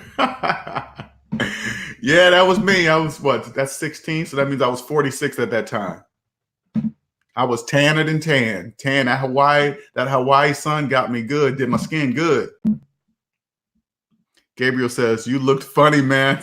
Not in a bad way. I know I look different because everything's shaved. You know, I don't have any mustache. I look totally different when I have all this shaved off. I look totally different, you know. Abe says, facts. H&M, me and my lady are working together to get out of debt.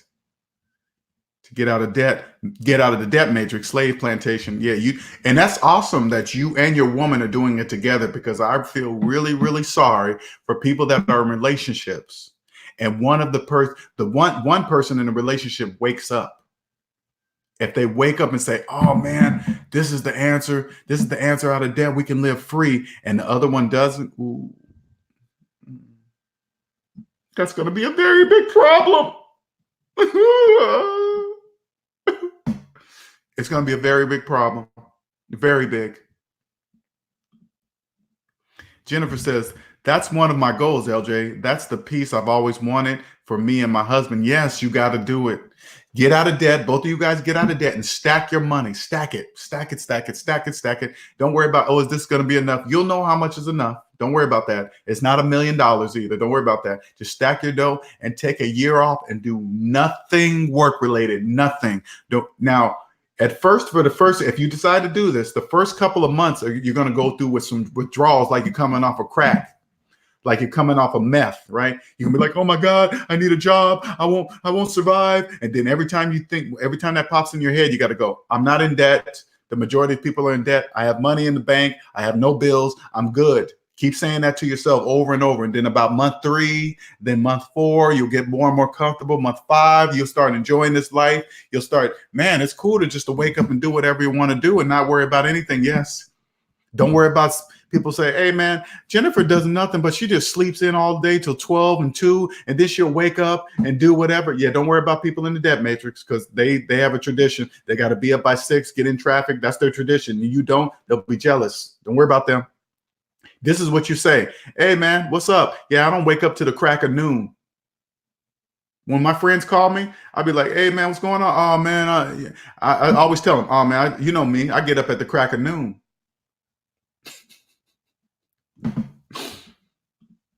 Jennifer says, that's a beautiful thing, HM. There's nothing like being on the same page with your significant other. Yes, there's nothing like it.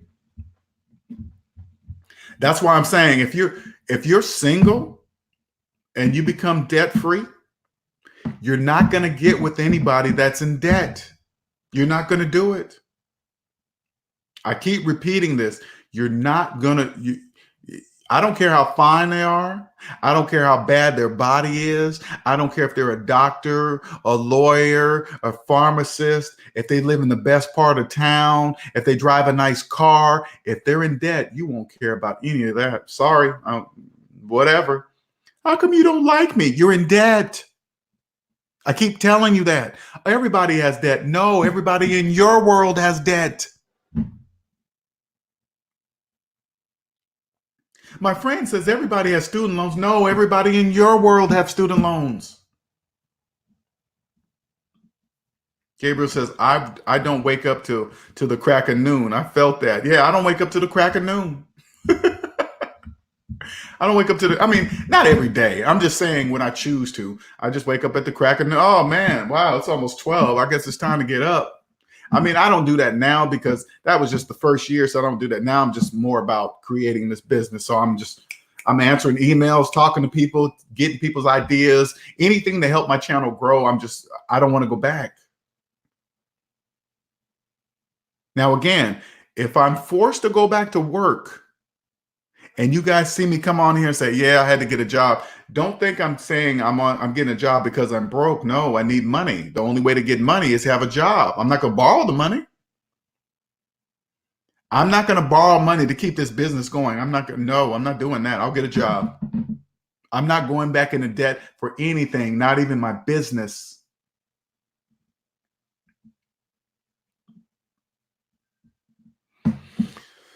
Man, we're over 3 hours now, you guys. You guys always try to set a time, but we never do that. All right, you guys, we 3 hours in. Okay, that's enough. My voice is getting tired. Thank you, everyone, for participating. Jennifer, thank you for sharing your credit report. I'm happy for you. Congratulations. Now it's time for you to get them diapers off. Now that you're in the real world. I know it looks funny with a grown woman wearing diapers, but you have financial diapers on. Welcome to Outside the Debt Matrix. You're new. All right, Hythe, as always. Mark, welcome. I mean, not welcome, but thank you for being part of it. HM, got a few new people coming in always. Hey, welcome to the SMD family. Much appreciated. I will check out those videos, Mark. Man, a lot of people came in here. I got my first troll. Happy me. You're welcome, Jennifer. You are so welcome. It's got to be awesome to be able to be as young as you are and know you can no longer be financially fooled, Jennifer. Nobody can fool you. Don't matter what they are. Don't even matter. Let me see your credit report. No, thank you. Goodbye. Thank you. Thank you. I appreciate you guys all, man. You guys are helping me grow. I want you guys to see personally. I want you guys to see personally how this is happening. I want you guys to see how it's happening right now. This is what will happen to you once you become financially free. Your vision, your passion, whatever that is going to come to light, and then you're going to do whatever it takes to make it happen because you're going to have a taste of this freedom. It's a double-edged sword. Once you taste the freedom, Jennifer, once you take a year off, this is the warning sign. You can't go back. Once you taste what true freedom feels like, you will not be able to go back. That's going to be the double-edged sword. Okay. Thank you, Nicole. Thank you. You guys check it. Like I said, check out my video when I was in Hawaii. You can see me at age 46 in Waikiki. I stayed there 2 weeks. I had never done that in my life. You know how many people, I know I'm going to say this real quick so I can get off. You know how many people said to me, Linnell, you going by yourself? I said, yes. When I told them I was staying 2 weeks, it blew their mind. 2 weeks? 2 weeks? Wow. That's not nothing. That's nothing. 2 weeks is nothing. 2 weeks. Keep going, Nicole. We have faith in you. Yes, we do, Nicole. Keep going. Keep doing it. All right. Thank you all. We're going to cut this off. See you later. R. Carp. Appreciate you too. Appreciate you too. You guys keep going. If you're doing, if you're a silent listener right now, you don't really interact with the majority of people that do. You count too. Congratulations. If you paid off a debt, congratulations. If you don't want to be, some people are shy. You can shoot me an email. Just tell me that it really does help me keep going. Okay. Let me throw this up here real quick. Here's my email. Okay. You guys want to email me something, questions, whatever. Here's my Cash App for donations. Some people are doing this on their own and just like to donate something and say, hey, Linnell, this is what you've done for me. You've changed my life. Here, man. I know it's not much, but here. And I get it. If you're getting out of debt and you want to send me $10, $5, you're getting out of debt. I expect that. I don't expect it to be $100. You need $100 to get out of debt. I want to see you free. Okay. Here's my PayPal. There you go. Donations the same. Share with your friends. Google #savings-debt. That's all you gotta show them. Say, man, I found this financial guy. What's his name? Don't worry about that. Google this #savings-debt. Let them find it. Okay. Hit that like button. Don't forget to hit subscribe. Scrolling along the bottom there is my website, savings-debt.com. Click book consultation. Choose the time that you want to talk to me, and please don't forget to hit your time zone. Okay. Don't forget to choose your time zone. All right. Savings-Debt t-shirts right there. Follow me on Instagram at savings-debt. Okay. I put a lot of memes up there a lot. Okay. So you guys do that. All right. You guys have a wonderful, wonderful Sunday. All right. I will talk to you later. Another Q&A Sunday in the books. Another successful one. I appreciate you guys all. All right. You have a good one.